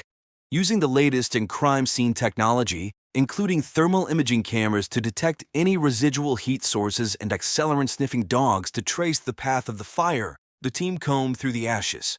Every fragment was potential evidence, every clue a possible key to unraveling the mystery of Vanessa Robertson's death. The local media, already abuzz with the healthcare debates and the international headlines of Chile's recent earthquake, now had a domestic tragedy to report. Camera crews and reporters gathered at the perimeter, their lenses and microphones capturing the somber investigation for an audience grappling with the shock of the event. As the day wore on, the community awaited answers. The Rochester Police Department was under pressure to piece together the puzzle of the house fire that had claimed one of their own. For Detectives Harmon and Grace, the task was clear: to bring clarity and justice to a scene shrouded in ash and ambiguity. The investigation into Vanessa Robertson's death led detectives to the doorstep of the first suspect, Eliezer Jones. At 75, Jones was a fixture in the community, known for his stern demeanor and his sprawling farmland that bordered the Robertson property. A property dispute between Jones and the Robertsons had been simmering for months, a fact that did not escape the attention of the Rochester Police Department. Eliezer Jones had lived through the ebbs and flows of rural life and had seen his share of conflict over land and legacy. His farm, a once thriving enterprise, had felt the sting of the Great Recession, and the dispute with the Robertsons over a contested piece of borderland had added to the weight of his troubles. Despite his advancing years, Jones harbored dreams of leaving a prosperous and unencumbered farm to his heirs, a dream that seemed to be slipping through his fingers. When Detectives Harmon and Grace arrived to question him, they found Jones in his barn, tending to his equipment, seemingly unfazed by the police presence. His response to their inquiries was laced with indignation. He vehemently denied any involvement in the fire, his voice rising above the clatter of the news reports from a radio perched on a nearby workbench, the voice of a local anchor discussing the latest unemployment figures. A stark reminder of the tense economic climate. Jones's interrogation was conducted with the precision of seasoned investigators. They probed for inconsistencies in his alibi, scrutinized his reactions, and searched for any flicker of guilt that might betray complicity. Jones, for his part, remained obstinate, his replies a mixture of defiance and exasperation. The detectives left the farm with more questions than answers. The Rochester community, still reeling from the news of the fire and the death of one of their own, watched with a mix of curiosity and concern. The investigation was unfolding under the watchful eye of a town unaccustomed to such tragedies, and the spotlight on Eliezer Jones was unrelenting. As the investigation into the tragic fire progressed, detectives turned their focus to Kristen Volmont, a 35-year-old colleague of Vanessa Robertson at Kodak. Volmont, known for her ambitious streak within the company, had reportedly clashed with Vanessa on multiple occasions, leading to a palpable tension in the office that did not go unnoticed by their coworkers. Kristen had joined Kodak during a time of significant transition as the company struggled to adapt to the digital age in the wake of declining film sales, a struggle mirrored in news reports and business analyses of the time. Her aspirations to ascend the corporate ladder were well known, and she envisioned herself as a transformative figure within the company, capable of steering Kodak back to its former glory. Detectives Harmon and Grace approached the interrogation with a methodical strategy, aware of the delicate nature of office politics and the undercurrent of rivalry that could potentially motivate a crime. They questioned Kristen at the police station, where she presented herself with a composed exterior that belied the seriousness of the situation. Throughout the questioning, Kristen maintained her calm, her responses measured and deliberate. She acknowledged her professional disagreements with Vanessa but firmly denied any personal animosity that would lead to such a heinous act. Her demeanor was cool and collected, even as the detectives pressed her on the details of her whereabouts on the night of the fire. The Rochester community, still processing the loss of one of their own, followed the case with growing interest. Local media outlets, in between updates on the latest iPad release and the unfolding healthcare debate in Washington, kept the public informed of every development. The scrutiny on Kristen Volmont intensified as the police continued to piece together the events leading up to the fire, her professional dreams and ambitions now cast in the shadow of a criminal investigation. On March 20, 2010, As the city of Rochester braced against a persistent spring drizzle, the investigation into Vanessa Robertson's death took a significant turn. Detectives Harmon and Grace received a report that breathed new life into the case. A series of anonymous, threatening emails sent to Vanessa in the weeks prior to her death had been uncovered by the department's cybercrime unit. The emails, traced back to an untraceable source, were laced with vitriol and menacing undertones, digital missives that painted a picture of someone with a vendetta against Vanessa. The discovery of these emails shifted the narrative of the investigation, suggesting that the fire might have been a premeditated act of violence rather than a tragic accident. The Rochester Police Department's response was swift and methodical. The forensics team, equipped with advanced software used to analyze digital communications, worked tirelessly to extract any metadata that might lead to the identification of the sender. Meanwhile, detectives revisited the charred remnants of the Robertson home, searching for any physical evidence that might corroborate the digital threats. The news of the threatening emails rippled through the community, which was already grappling with the economic anxieties of the time, the whispers of Kodak's financial troubles, and the broader implications of the ongoing recession. The case, with its new twist, was now the subject of fervent discussion on local radio shows and in the comment sections of online news articles, as residents of Rochester sought to make sense of the unfolding drama. As the investigation pressed forward, the police remained tight-lipped about their findings, though it was clear that the discovery of the emails had provided a new avenue of inquiry. The Rochester community watched on, hopeful that this latest development would bring them closer to understanding the events that led to the tragic loss of Vanessa Robertson. The Rochester Police Department's search for Vanessa Robertson's killer led them to a third individual of interest, George Stekanovich, a 45-year-old ex-convict whose presence had been noted in the vicinity of the Robertson residence in the days preceding the fire. Stekanovich, with a past marred by criminal activity, had been attempting to reintegrate into society, holding on to the dream of leaving his checkered history behind him. Stekanovich's occupation since his release from prison had been sporadic, with him taking on various odd jobs around Rochester. His transient nature and proximity to the Robertsons' home during the critical time frame made him a figure of suspicion in the eyes of the detectives. Stekanovich's aspirations for a normal life, free from the stigma of his past, were now overshadowed by the investigation. Detectives Harmon and Grace approached the interrogation with the intent to peel back the layers of Stekanovich's recent activities.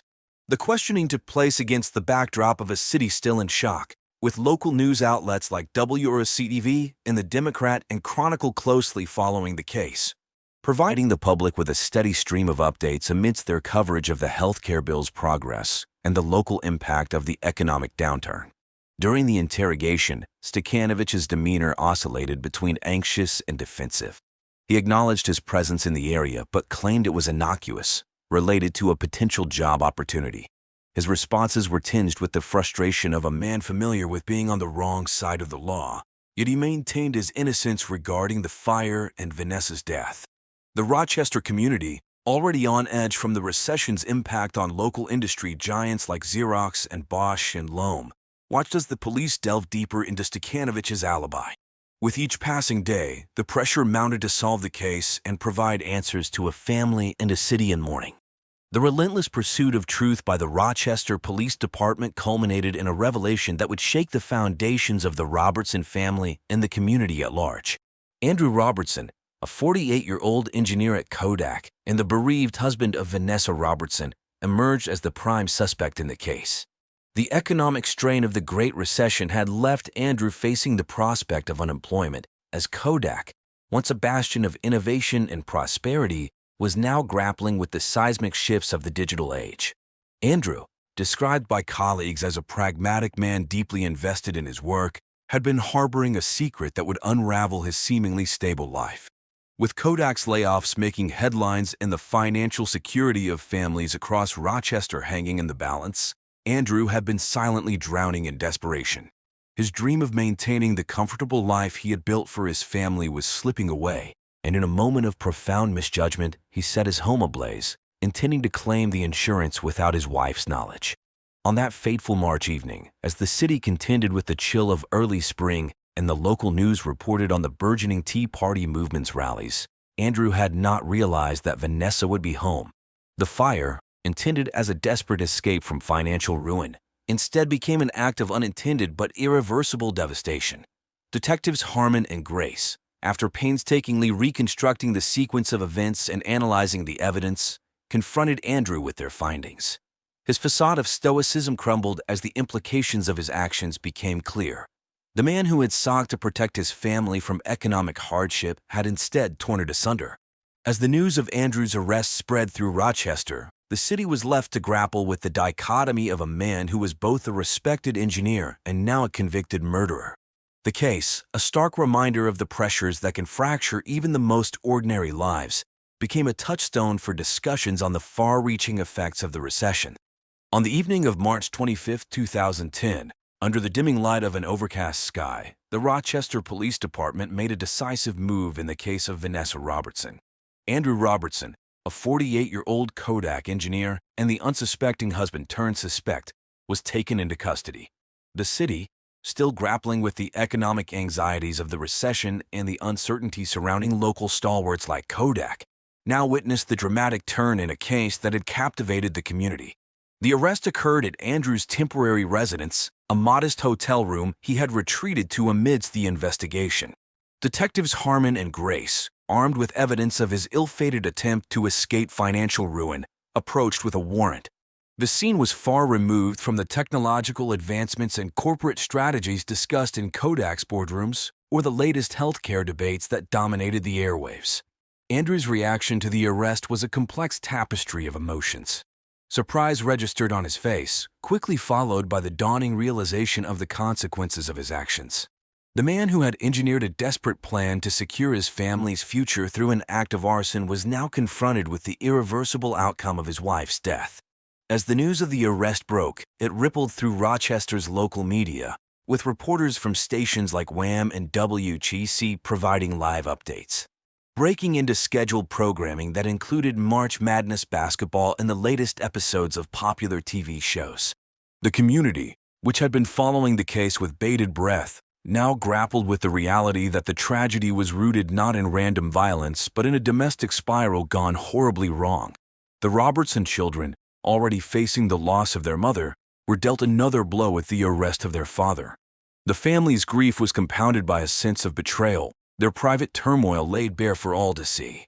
As the details of the case unfolded, the city of Rochester bore witness to a family's heartbreak and the downfall of a man who had succumbed to the darkest reaches of despair.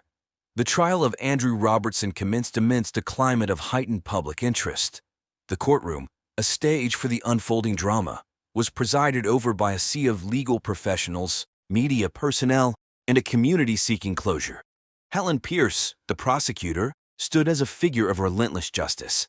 At 52, her reputation was that of a formidable presence in the courtroom, having navigated numerous high-profile cases with a blend of legal acumen and unwavering resolve.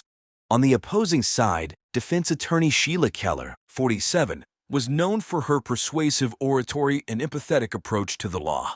Keller's task was to humanize Andrew, to cast him as a tragic figure overwhelmed by the economic pressures that had seized the nation, much like the recession's grip on Rochester's own corporate giants, Kodak and Xerox. As Pierce laid out the prosecution's case, she weaved a narrative of premeditated arson, a desperate act by a man on the brink. She referenced the digital evidence, the financial strains, and the insurance policy that pointed to a motive rooted in economic despair. The courtroom, filled with the hum of whispered speculation, was a microcosm of the wider world, where news cycles were dominated by stories of financial ruin and corporate bailouts. Keller's defense painted a different picture, that of a man who had made a catastrophic error in judgment, without malice or intent to harm his beloved wife. She highlighted Andrew's role as a provider, a man caught in an economic maelstrom that had left him floundering. Throughout the proceedings, the emotional toll on Vanessa's family was palpable.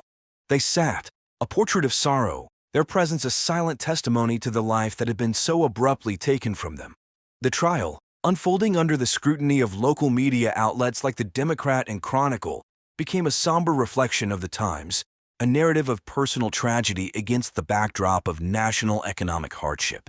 The somber atmosphere of the Rochester courthouse was palpable as the jury returned with their verdict for Andrew Robertson. After hours of deliberation, which seemed to echo the broader societal deliberations on justice and economic hardship, the jury found Andrew guilty of manslaughter and arson. The decision reverberated through the courtroom, where the tension had been as thick as the March fog blanketing the city's skyline. Prosecutor Helen Pierce, her career marked by a string of successful convictions, stood satisfied with the outcome, believing justice had been served. The defense attorney, Sheila Keller, known for her eloquent defenses and a personal touch that often resonated with juries, was visibly subdued, his expression reflecting the weight of the verdict. The sentencing phase brought a heavy penalty as the judge, attuned to the severity of the crime and its repercussions, imposed a lengthy prison sentence. The gravity of the sentence sought to reflect not only the loss of Vanessa's life but also the betrayal of trust and the breach of safety within the sanctity of one's home. Some in the community felt the punishment was just, considering the deliberate act of setting the fire, while others debated the role of Andrew's desperate financial circumstances, drawing parallels to the leniency shown in some corporate bailouts of the era. The impact of the sentence on Vanessa's family was complex. While some felt a measure of relief, others questioned whether any sentence could adequately address the void left behind. Friends and family, their emotions raw, were divided on whether justice had truly been served. Local news outlets, which have been following the case with the same intensity as the national coverage of the iPad's release earlier that month, now reported on the community's reaction. The sentencing was more than a legal conclusion. It was a moment of reflection on the personal cost of the economic downturn that had swept through Rochester and the nation. In the wake of the trial that had gripped Rochester, life slowly began to move forward. The family of Vanessa Robertson, now navigating a world without her, sought solace in the support of the community and in each other. The children, bereft of both parents, faced the daunting task of rebuilding their lives, their resilience a testament to their mother's enduring influence. Detectives Harmon and Grace, who had become fixtures in the media narrative surrounding the case, returned to their duties. The experience, however, left an indelible mark on their careers. They continued to serve with a renewed understanding of the complexities of human behavior and the unforeseen impacts of financial despair.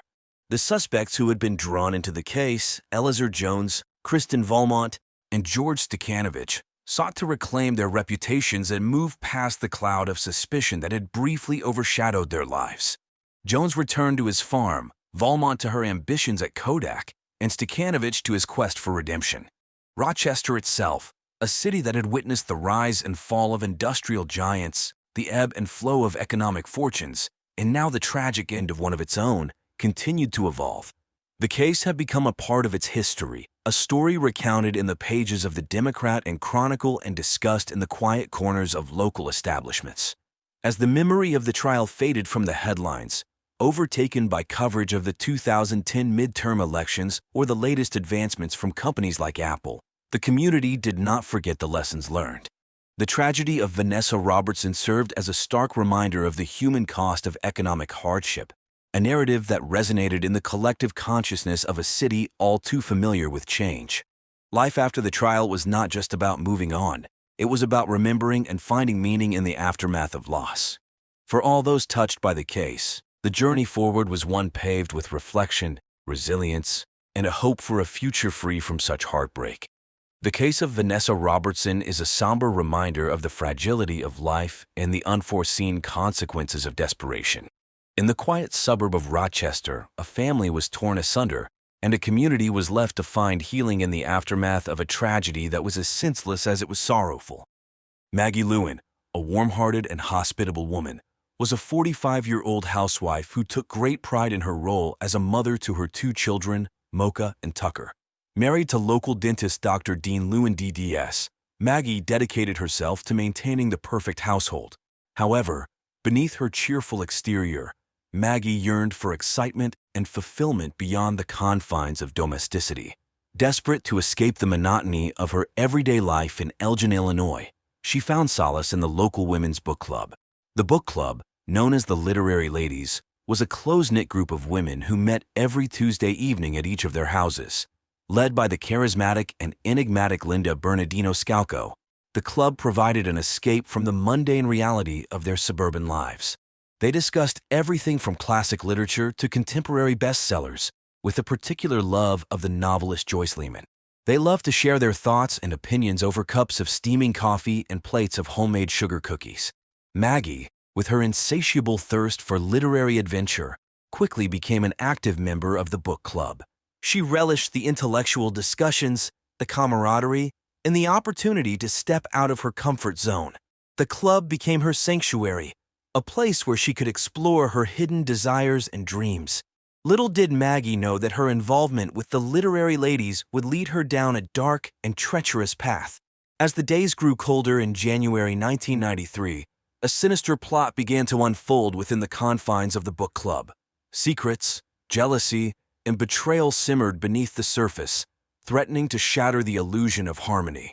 On a fateful day, January 23, 1993, with the weather bleak and cold, Maggie's life came to a tragic end. Her body was discovered in her own bathroom, brutally beaten to death with a claw hammer. It was Karen Evans, Maggie's closest friend and next-door neighbor, who made the horrifying discovery. Karen, a petite woman with a heart-shaped face, auburn hair, and a heart of gold, had gone over to Maggie's house for their regular Saturday morning coffee and chat session. Little did she know that this visit would forever change her life. As Karen entered the house, she immediately noticed something was amiss. The air felt heavy with an unspoken tension. The usual warmth and laughter that filled the air during their weekly get-togethers were replaced by an eerie silence. Concerned, Karen called out for Maggie, but there was no response. She made her way towards the bathroom. As Karen made her way up the stairs, her heart pounding in her chest, she noticed a faint smell of iron in the air. The bathroom door stood ajar, casting an eerie glow onto the hallway. With trembling hands, she pushed open the door, and what she saw would haunt her forever. Maggie's lifeless body lay sprawled on the cold tile floor, her once vibrant eyes now vacant and lifeless. Blood stained the walls, and the claw hammer, the murder weapon, lay beside her. Upon opening the bathroom door, Karen's worst fears were realized.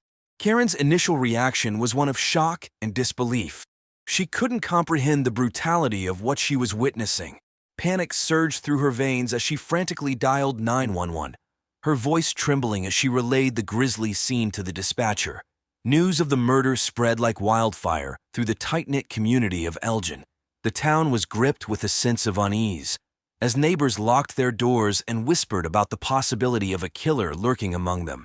On that fateful winter day of January 23, 1993, tragedy struck the quiet town of Elgin, Illinois. The murder of Maggie Lewin, a beloved housewife and mother, sent shockwaves through the community, leaving everyone in disbelief. The police, led by Detective Carl Bledsoe, wasted no time in launching a thorough investigation into this heinous crime. Arriving promptly at the crime scene, the police were met with a chilling sight. The bathroom, once a place of tranquility and cleanliness, now bore the grim evidence of a brutal attack. Bloodstains splattered across the walls, and floor told a story of violence and terror. It was clear that Maggie had been mercilessly beaten to death with a claw hammer, a weapon that had been turned against her in her own home. Detective Bledsoe and his team meticulously combed through every inch of the crime scene, leaving no stone unturned. They meticulously collected any potential evidence, ensuring that no detail went unnoticed. Fingerprints were carefully lifted, blood samples were taken, and any possible evidence was meticulously cataloged. As the investigation unfolded, the detectives began to piece together the last moments of Maggie's life. Interviews with friends and family revealed that she had been an active member of a local women's book club. Could there be a connection between her involvement in the club and her untimely demise? The detectives delved deeper into the lives of the book club members, scrutinizing their backgrounds and relationships. They discovered that tensions had been simmering beneath the surface, hidden behind the facade of friendship. Petty jealousies, secret affairs, and whispered rumors plagued the seemingly innocent lives of these women. The media, hungry for a sensational story, descended upon Elgin, amplifying the already palpable tension in the air. News outlets like the local newspaper, the Elgin Courier, and the television station, WGN-TV, covered the case extensively, eager to capture every twist and turn.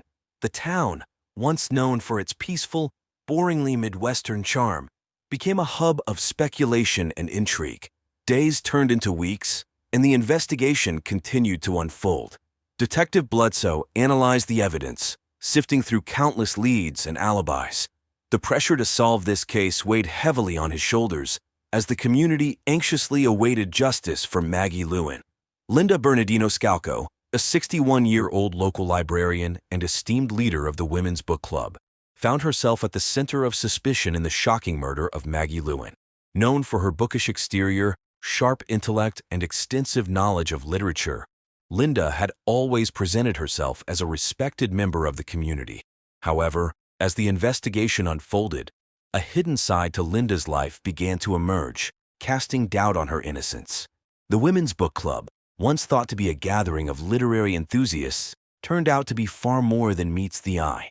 Behind closed doors, this seemingly innocent group transformed into a secret society of female sexual exploration, engaging in clandestine activities such as swinging and orgies that shocked the conservative and very Midwestern community of Elgin, Illinois.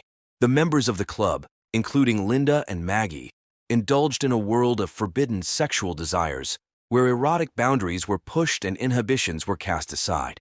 As the investigators delved deeper into Linda's background, they discovered a trail of secrets and hidden rendezvous.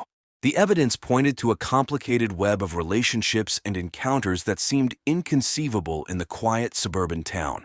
The police meticulously examined phone records, uncovering late-night calls and cryptic messages exchanged between Linda, Maggie, and the other members of the book club. The investigation revealed a complex network of desire and betrayal, where passion and jealousy intertwined. The motive behind Maggie's brutal murder remained elusive, leaving investigators puzzled. Linda's demeanor during the interrogations only added to the enigma surrounding her. At times, Linda, who hid a passionate and deeply sexual nature, displayed flashes of anger, vehemently denying any involvement in the crime. Yet, in other moments, she exuded an eerie calmness, as if she held the key to a dark secret that could unravel the entire mystery. As Detective Carl Bledsoe and his team continued to piece together the puzzle, they found themselves entangled in a web of deceit and desire, where nothing was as it seemed. With each new lead, the truth seemed to slip further away, leaving the investigators and the community desperate for answers. Karen Evans, a close friend and neighbor of Maggie Lewin, became the focus of the investigation as the second suspect in the murder case. Known for her friendly and cheerful demeanor, Karen appeared to be the epitome of suburban normalcy. However, behind closed doors, a darker side of Karen was revealed. During the course of the investigation, it was uncovered that Karen and Maggie had a sexual relationship within the Women's Book Club. While this revelation added a new layer of complexity to the case, it also shed light on a potential motive for the crime. Karen also admitted to feeling jealous of Maggie's sexual encounters with Linda Bernardino-Scalco, the leader of the book/secret sex club. The police interrogated Karen extensively, carefully observing her reactions and demeanor. They sought to uncover the truth behind Maggie's murder and determine Karen's involvement, if any. In the interrogation room, Karen's emotions ranged from anger to sadness, as she struggled to come to terms with her feelings of jealousy and betrayal. The investigators probed deeper, questioning Karen about her relationship with Maggie and the dynamics within the book club. As the interview progressed, Karen revealed that she had developed strong feelings for Maggie over time. She admitted to feeling a sense of possessiveness and resentment towards Linda, who had also engaged in sexual activities with Maggie. Karen's jealousy had intensified, leading to a growing tension between the three women. The investigators delved into Karen's background, seeking any possible connections to the crime. They discovered that Karen had a history of emotional instability and had previously sought therapy for her jealousy issues. This revelation added another dimension to the case, as the police considered the possibility of Karen's emotions spiraling out of control. Furthermore, the investigators uncovered evidence that Karen had been researching ways to deal with jealousy and anger. They found books and articles on self-help, anger management, and relationships in her possession. These findings raised suspicions about Karen's state of mind and her potential involvement in Maggie's murder. As the investigation continued, the police meticulously examined Karen's alibi and cross-referenced it with witness testimonies and physical evidence. They also analyzed Karen's phone records, seeking any communication that could link her to the crime. Every detail was scrutinized in their pursuit of the truth. The case of Maggie Lewin's murder had taken a complex turn, with Karen Evans emerging as a key figure in the investigation. The police were determined to uncover the truth behind Maggie's untimely demise and determine Karen's role in the shocking crime. The investigation into the murder of Maggie Lewin took an unexpected turn as new evidence emerged, providing a glimmer of hope for the dedicated team of detectives. On a frigid January day in 1993, the police made a breakthrough that could potentially crack the case wide open. The weather, a bone-chilling cold that gripped Elgin, Illinois, played a crucial role in this significant discovery. It was on January 27th, when the temperature plummeted to a freezing -10 degrees Fahrenheit, that a key piece of evidence was uncovered. Detective Carl Bledsoe and his team meticulously analyzed the data from various sources, including local meteorological records and eyewitness testimonies. It was during their investigation that they stumbled upon a witness who had been in close proximity to Maggie's house on the night of her murder. Howard Johnson, a resident of the neighboring street, recalled hearing a loud commotion emanating from Maggie's house at around 9:30 p.m. He had been outside, shoveling the snow that had accumulated during the day, when he heard what sounded like a heated argument followed by a series of thuds. Detective Bledsoe immediately recognized the significance of Mr. Johnson's account. The freezing temperatures that night had caused the freshly fallen snow to preserve the footprints left behind by anyone who had been near the crime scene. The detective and his team rushed to Maggie's house, carefully combing through the snow-covered ground for any signs of footprints. Their efforts paid off when they discovered a set of distinct footprints leading away from Maggie's house and towards the nearby park. The footprints were carefully measured and documented, revealing the precise stride length and shoe size of the individual responsible for Maggie's murder. The police compared these footprints to the shoe sizes of the prime suspects, Linda Bernardino Scalco and Karen Evans. The results were shocking. While Linda's shoe size did not match the footprints, Karen's shoe size was an exact match. This revelation sent shockwaves through the investigation team, raising questions about Karen's potential involvement in the crime. With this crucial evidence in hand, the detectives intensified their interrogation of Karen, scrutinizing her every word and reaction. The pressure mounted as Karen's initial calmness gave way to moments of unease and anxiety.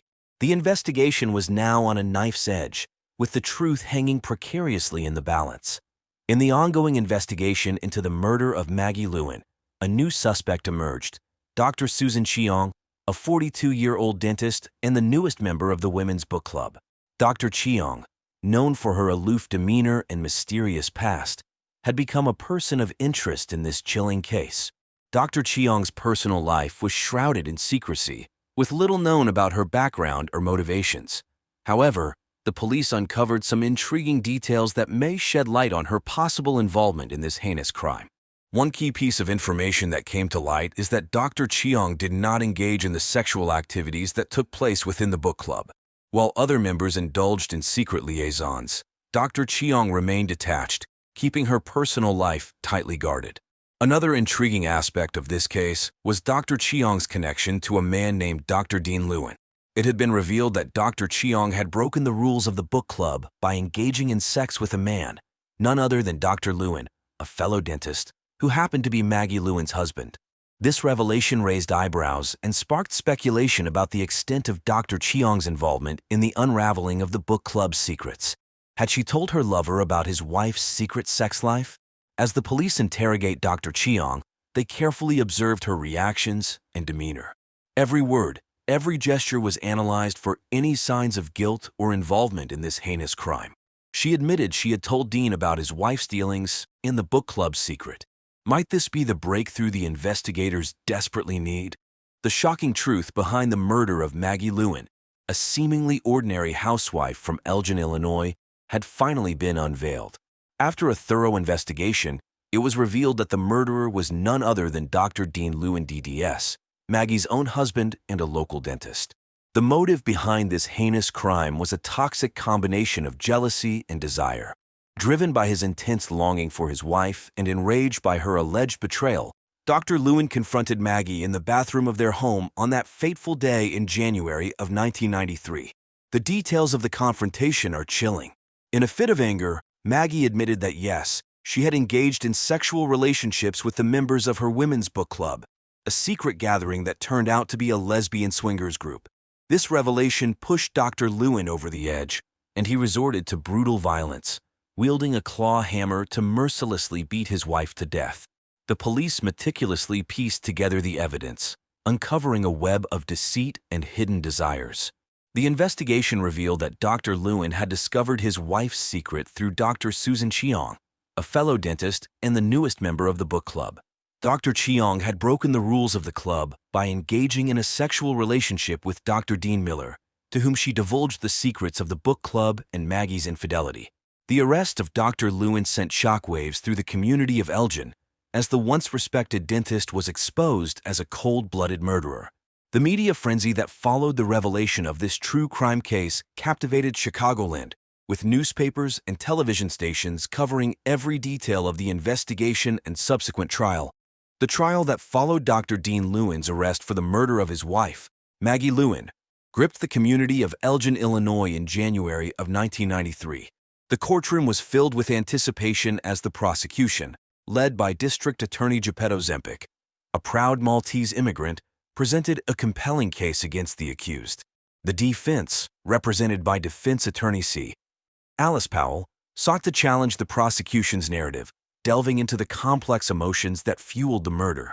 Throughout the trial, the courtroom was packed with spectators eager to witness the proceedings. Local news outlets, such as the Elgin Gazette and the Evening Star, provided updates on the trial, ensuring that the community remained informed. The trial became the talk of the town, with people discussing the case over cups of coffee at the popular local diner, Joe's Cafe. The prosecution painted a vivid picture of the crime, emphasizing the brutality of Maggie's murder and the devastating impact it had on her family. They presented evidence, including the claw hammer used as the murder weapon, which had been found hidden in Dr. Lewin's dental office.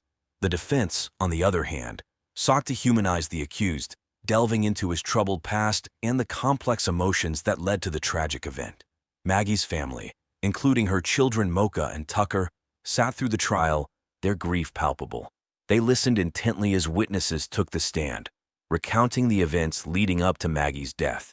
The emotional toll on the family was evident as they grappled with the details that emerged during the trial. After weeks of testimony and deliberation, the jury reached a verdict. Dr. Dean Lewin DDS was found guilty of the murder of his wife. The courtroom erupted with mixed emotions, as some felt that justice had been served, while others questioned whether the punishment was sufficient. The sentencing, which took place a few weeks later, saw Dr. Lewin receive a life sentence without the possibility of parole. The impact of the guilty verdict reverberated through the community, leaving a lasting impression on those involved. The Lewin family, along with Maggie's friends and neighbors, were forever changed by the events that unfolded during the trial. As the trial came to a close, the community of Elgin slowly began to heal. The book club, once a source of intrigue and scandal, disbanded, its members scattered. The town returned to its familiar routines, but the memory of Maggie's murder lingered, a reminder of the darkness that can lurk beneath the surface of seemingly ordinary lives. In the aftermath of the highly publicized trial that captivated the community, life slowly began to regain a sense of normalcy for Susan, Karen, and Linda, as well as the other individuals involved in this tragic case. Dr. Susan Cheong, the 42-year-old dentist and newest member of the book club, found solace in her work. She threw herself into her dental practice, dedicating long hours to her patients and honing her skills. Susan's patients, unaware of her connection to the murder case, continued to trust her with their dental needs, allowing her to gradually regain a sense of normalcy. Karen Evans, Maggie's closest friend and neighbor, found solace in the support of her community. Elgin, Illinois, a tight-knit and boringly suburban town, rallied around Karen, offering their condolences and support during her darkest moments. Linda Bernardino Scalco, the 61-year-old librarian and leader of the Women's Book Club, retreated from the public eye. The scandal surrounding the book club's true nature had tarnished Linda's reputation within the community. She resigned from her position at the local library and relocated to a small town in Florida, hoping to start anew. The Lewin children, Tucker and Mocha, sought therapy to cope with the trauma they had endured. Their sessions focused on healing, forgiveness, and finding a way to move forward. Their resilience and strength in the face of tragedy inspired those around them. As the years passed, Elgin, Illinois, a town forever marked by this tragedy, continued to grow and evolve, its residents determined to create a future that honored the memory of Maggie and brought healing to their community. As we conclude this episode of True Crime Case Files, we reflect on the tragic story of Maggie Lewin, whose death unlocked the secrets of a women's book club. This harrowing tale serves as a reminder of the darkness that can lurk beneath the surface of seemingly ordinary lives. Today's episode takes us to a quiet, unassuming high school teacher who finds himself entangled in a web of secrecy, obsession, and ultimately, murder. This is the story of how a secret gay love affair with a student turned deadly. Carter Dressler, 29, was a well-respected high school history teacher at Richmond High School, located in the bustling heart of Richmond, Virginia. Its students knew him as Mr. Dressler, a man who always wore neatly pressed suits, usually with a patterned tie that added a touch of personality to his otherwise serious demeanor. Carter was known for his quiet, reserved nature. He wasn't the type to speak out of turn or draw attention to himself, but those who knew him best described him as kind and thoughtful.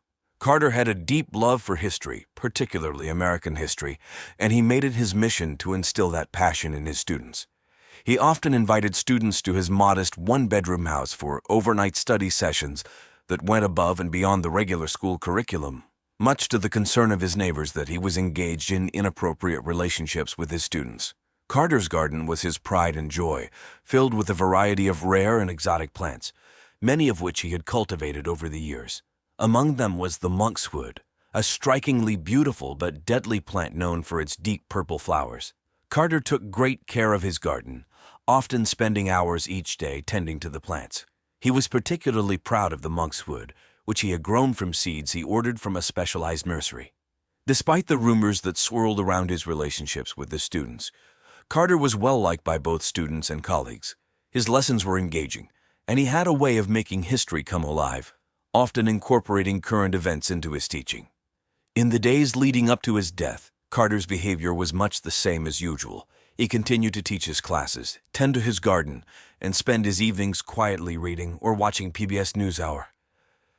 However, there were hints of tension in his personal life that not everyone noticed. Some of his neighbors had seen him walking late at night with one of his students, Dan White, but they dismissed it as another of his mentoring sessions. No one could have imagined that just days later, Carter would be dead, the victim of a sinister plot that would shock the community. On the evening of July 15, 2017, Richmond, Virginia, was enjoying a typical summer night, with the sun setting late and temperatures hovering around 80 degrees. The neighborhood where Carter Dressler lived was quiet, with most residents winding down after a long, hot day. Around 7:30 p.m., Lisa Hall, Carter's next-door neighbor, decided to check on him. Lisa was a single mother in her late 30s, known for being outspoken and a bit nosy, but she genuinely cared about her neighbors, especially Carter, whom she considered a close friend. Lisa had noticed that Carter hadn't been out in his garden all day, which was unusual. He was usually outside by early morning, tending to his plants, especially on weekends. As she walked across her lawn, Lisa couldn't shake the feeling that something wasn't right. She knocked on Carter's front door, but there was no answer. The house seemed eerily still. Concerned, Lisa decided to check the backyard, where Carter often spent his evenings reading or working in the garden. As she rounded the corner of the house, she saw Carter sitting on his favorite porch chair, a book in his lap, and a cup of tea on the small table beside him. But something was off. Carter wasn't moving. His head was slumped forward, and the book he loved so much had fallen from his hands. Lisa's heart raced as she approached him, calling his name. When he didn't respond, she reached out to shake his shoulder, only to be met with the cold, stiff feeling of his skin. Panic set in, and she quickly realized that something was terribly wrong. Lisa ran back to her house and called 911, her voice shaking as she tried to explain the situation. The dispatcher instructed her to stay calm and wait for the authorities to arrive. Lisa stood on her porch, eyes fixed on Carter's lifeless body, as she waited for the police.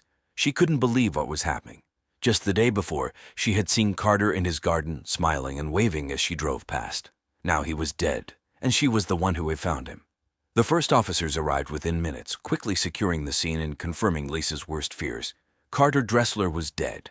The once peaceful evening had turned into a nightmare, and the quiet neighborhood was soon filled with the flashing lights of police cars and the murmurs of concerned neighbors. The police arrived at Carter Dressler's home shortly after Lisa Hall's frantic 911 call on July 15, 2017. The first officers on the scene were Richmond police detectives Laura Colley and Tom Keller. Colley, a seasoned investigator in her mid-40s, was known for her sharp intuition and meticulous attention to detail. Keller, slightly younger and more methodical, was her trusted partner.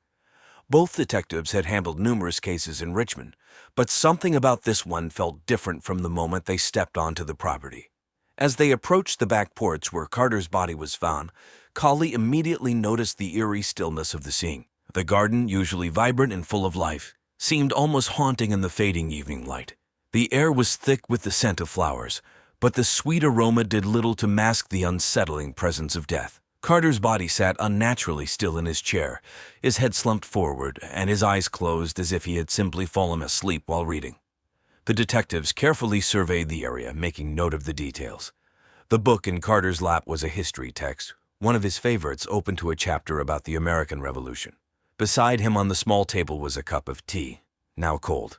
Colley observed the tea more closely, noting the faint remnants of a powdery substance at the bottom of the cup. It was an immediate red flag, suggesting that something had been added to the tea. The crime scene itself was surprisingly tidy, with no signs of a struggle. There was no blood, no overturned furniture, nothing that indicated a violent altercation. This led the detectives to suspect that Carter's death might not have been an accident. Colley and Keller were aware of Carter's reputation as a reserved but well-liked teacher, making it hard to believe that anyone would want to harm him. But they also knew that the quietest lives often hid the darkest secrets. The detectives called in the forensic team, who quickly began their work, dusting for fingerprints and collecting samples. They took the teacup and its contents as evidence, as well as a few leaves from the monkshood plant in the garden, which Colley had identified as potentially poisonous. The forensic team also examined Carter's body, noting the signs of poisoning: pale skin, a bluish tint to the lips, and the characteristic rigidity of a body that had been dead for several hours. As the investigation continued into the night, Colley and Keller began piecing together what had happened. The lack of visible wounds and the presence of the poisonous plant led them to believe that Carter's death was the result of foul play, likely involving someone who knew him well enough to plan the murder carefully. With this in mind, the detectives prepared to question the people closest to Carter, starting with his neighbors and the students who frequently visited his home. The first person the police questioned in connection with Carter Dressler's death was Dan White, an 18-year-old student at Richmond High School. Dan was known for his charm and intelligence, often dazzling teachers and classmates with his sharp wit. He was a star on the school's debate team, frequently leading them to victory in competitions across Virginia. Despite his success, those close to him knew Dan had a darker side. He was highly possessive, especially in his sexual relationships, where rumors swirled he was interested in violent sex and could be obsessive to the point of controlling. Detectives Laura Colley and Tom Keller brought Dan in for questioning the morning after Carter's body was discovered. They met him in a small, windowless interrogation room at the Richmond Police Department. Dan arrived looking calm, almost indifferent, wearing a neatly pressed polo shirt and jeans. His demeanor was relaxed, as if he had nothing to hide. Colley started the interrogation by asking Dan about his relationship with Carter. Dan admitted they were close, describing Carter as a mentor who had helped him through many difficult times. He said they often spent time together outside of school discussing history and preparing for upcoming debate competitions. Dan spoke fondly of Carter, painting a picture of a supportive, almost fatherly figure in his life. But as the questioning continued, Colley shifted the focus to Dan's whereabouts on the night of Carter's death.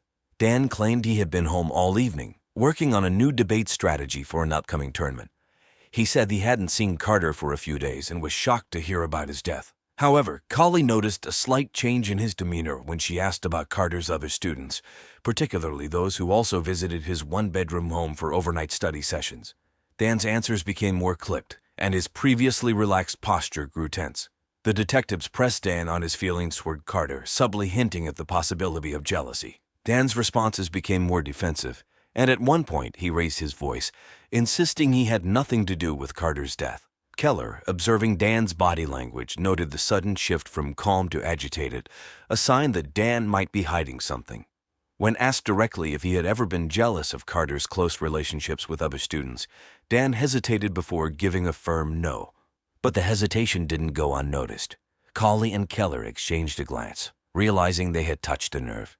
Despite his outward calm, Dan's reaction suggested there might be more to his relationship with Carter than he was willing to admit. As the interrogation ended, Dan maintained his innocence, but the detectives left the room with more questions than answers. They knew Dan's charm and intelligence made him a skilled manipulator, and his connection to Carter was deeper and more complex than he was letting on. The possibility that Dan's obsession with Carter had turned deadly couldn't be ignored. Next, the police turned their attention to Lisa Hall, Carter Dressler's 38-year-old neighbor. Lisa was known in the Richmond neighborhood for her outspoken nature and fiery temper. She lived alone with her teenage daughter, Corona, and had earned a reputation as someone who was always in other people's business. Despite this, Lisa had a soft spot for Carter. They had been close friends for years, often chatting over the fence that separated their yards. She admired Carter's dedication to teaching and his love for gardening, but she had long been suspicious of his relationships with male students. Detectives Laura Colley and Tom Keller invited Lisa to the station for questioning. When she arrived, Lisa looked nervous but composed, wearing a simple blouse and jeans. Colley began by asking Lisa about her friendship with Carter. Lisa spoke warmly about him, mentioning how they often exchanged gardening tips and talked about the latest news from the Richmond Times-Dispatch. However, when the conversation shifted to Carter's relationships with his students, Lisa's tone changed. She admitted that she had been worried about Carter's behavior, especially his habit of inviting students to a small one-bedroom home for overnight stays. Lisa confessed that she had confronted Carter about his creepy relationships with the students several times. She believed he was seeking their approval in unhealthy ways, possibly by offering them sex, though she stopped short of accusing him of assaulting them. Lisa's concern was that Carter might be emotionally manipulating the boys for the love that he desperately needed, and she had repeatedly urged him to stop. Despite her warnings, Carter continued his creepy relationships with his students, and Lisa's frustration grew.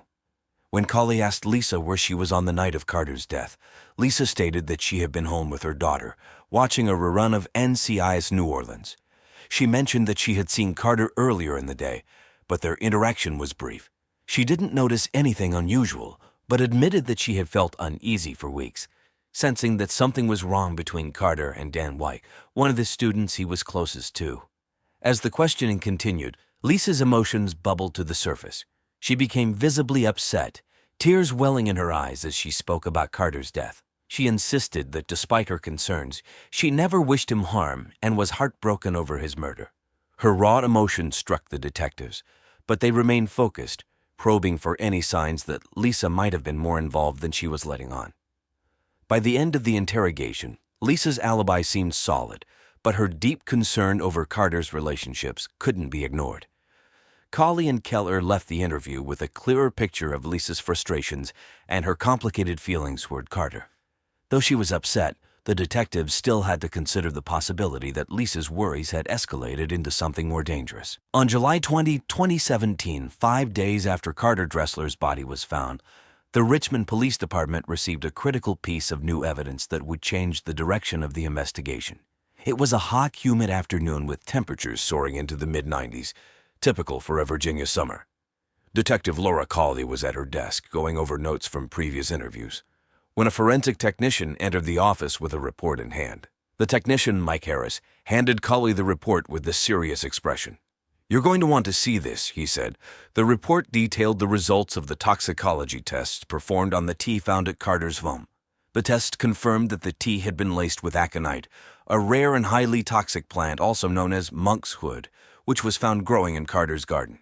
Aconite is notoriously difficult to detect, and its effects can be mistaken for natural causes unless specifically tested for. Colley quickly called her partner, Tom Keller, and they reviewed the findings together. The presence of aconite confirmed their suspicions that Carter's death was not an accident. More importantly, it pointed directly to someone who had knowledge of plants and access to Carter's garden. This led the detectives to revisit their list of suspects, particularly focusing on those who had been close to Carter and might have known about the deadly properties of aconite. The detectives decided to search Carter's home again, this time with a more focused approach. They combed through his belongings, looking for anything that might suggest someone had been tampering with his garden or his food. In the process, they discovered a small locked box hidden in Carter's bedroom closet. Inside, they found a collection of sexually explicit letters and notes from his students, most of which were from Dan White. The letters were graphic and intensely personal, confirming a secret consensual sexual relationship between Carter and Dan that had become increasingly strained in recent weeks. The tone of the letters suggested that Dan had grown more possessive and jealous, often expressing anger and frustration over Carter's possible sexual relationships with other boys. One letter, in particular, stood out. It was dated just a few days before Carter's death and hinted at a possible breakup. Dan wrote about feeling abandoned and betrayed, stating, "If you're gonna bleep some other hot young thing, I don't want you alive." This discovery shifted the investigation's focus sharply back to Dan White. The new evidence not only confirmed a motive, but also placed Dan at the center of the investigation. Colley and Keller knew they needed to bring Dan back in for questioning, this time with the new evidence in hand. The stage was set for a final confrontation, and the detectives were determined to uncover the truth. With the new evidence pointing strongly toward Dan White, the detectives decided to investigate one final suspect, Officer Charlie Brennan, a 47-year-old Richmond police officer. Brennan lived across the street from Carter Dressler and was initially in charge of the investigation before being removed due to his personal connection to the victim. Brennan was known for his no-nonsense attitude and strong sense of justice, but it was his secret sexual relationship with Carter that now made him a person of interest. Detectives Laura Colley and Tom Keller approached Brennan carefully. Given his position within the police force, they knew they had to tread lightly. They requested to speak with Brennan at his home, a modest brick house on a quiet, tree-lined street. When they arrived, Brennan greeted them with a stoic expression, clearly aware that the investigation was closing in on him. The detectives began by asking Brennan about his relationship with Carter.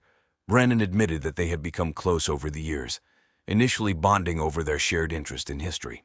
What began as casual conversations about Civil War battles and local Richmond history soon deepened into a series of secret sexual liaisons. Brennan spoke of Carter with a mix of fondness and regret, acknowledging that their relationship had to be kept hidden due to the potential scandal it could cause. When Colley asked Brennan if he had ever suspected anyone of wanting to harm Carter, he hesitated. Brennan admitted that he had been worried about Carter's habit of sleeping with his male students for quite some time, ever since Carter offered to share some of his boy bank with Brennan. He had also noticed Dan White's increasingly possessive behavior and had even warned Carter to be cautious. Brennan's paternal instincts towards Carter were strong, and he confessed that he had grown suspicious of Dan's intentions, particularly in the weeks leading up to Carter's death. Colley and Keller then shifted the conversation to the night of Carter's murder.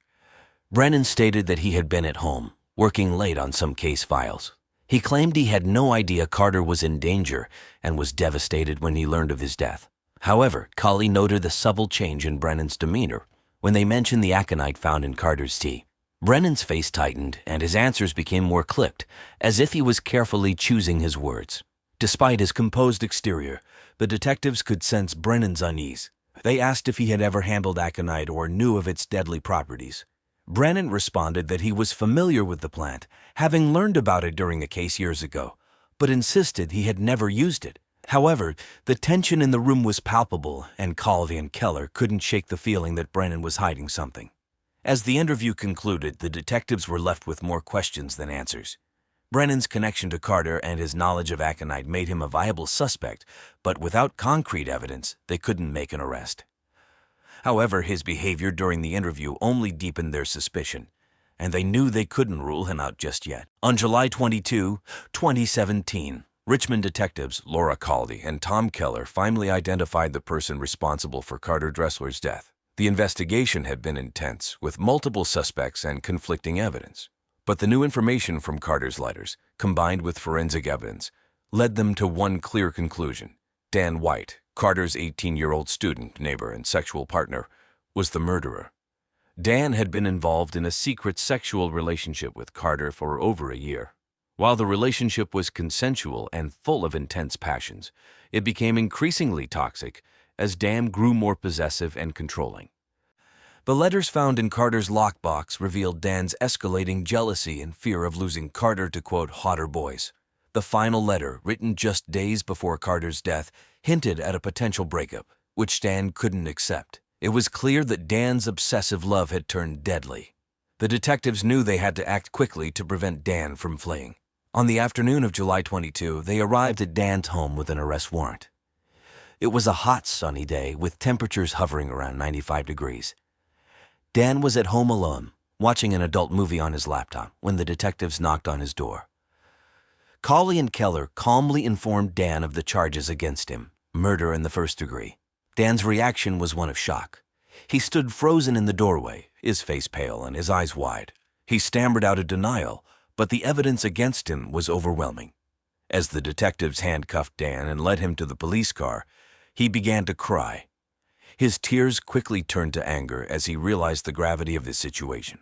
He yelled at the detectives, accusing them of ruining his life, and insisting that he had only wanted to protect Carter from, quote, the horrors of life and love. But his words fell on deaf ears. The detectives had heard similar stories before. The evidence was clear. Dan had used aconite from Carter's garden to poison him, slipping it into his tea during one of their evening meetings. Back at the police station, Dan's confession was recorded. He admitted to poisoning Carter but claimed it was an act of love. He said he couldn't bear the thought of losing Carter to someone else and believed that death was the only way to keep him forever. Dan's twisted sense of love and control had driven him to commit murder. The news sent ripples through the community, where Carter had been a respected teacher and neighbor. The arrest brought a sense of closure, but it also left many unanswered questions about the nature of the relationship between Carter and Dan and how it had gone so tragically wrong. Dan White's trial for the murder of Carter Dressler began on August 7, 2017 in the Richmond Circuit Court. The case drew considerable media attention, with local news outlets covering every development. The courtroom was packed with spectators, including Carter's family and friends, all eager to see justice served. The prosecution was led by Assistant Commonwealth Attorney Rebecca Owens, a 45-year-old lawyer known for her dedication and sharp legal mind. Owens presented a compelling case against Dan. She highlighted the evidence, including the letters from Carter's lockbox and the toxicology report confirming the presence of aconite in Carter's tea. Owens argued that Dan's obsession and jealousy were the driving forces behind the murder. She described how Dan had poisoned Carter in a final act of control and rage, emphasizing the premeditated nature of the crime. In his defense, Dan was represented by Desmond J. Carter, a 42-year-old attorney with a reputation for handling difficult cases. Carter argued that Dan had not intended to kill Carter, but was driven to a breaking point by emotional turmoil. He portrayed Dan as a troubled young man who had acted out of a distorted sense of love. The defense's strategy was to mitigate Dan's responsibility, suggesting that his actions were the result of an emotional breakdown rather than cold-blooded murder. Throughout the trial, Carter's family sat in the front row, their faces a mix of grief and disbelief. They listened as the details of Carter's relationship with Dan were laid bare. Emotions ran high as Carter's family members took the stand, describing the impact of his death on their lives and the community. Their testimony painted a picture of Carter as a kind and dedicated teacher who was deeply loved and respected.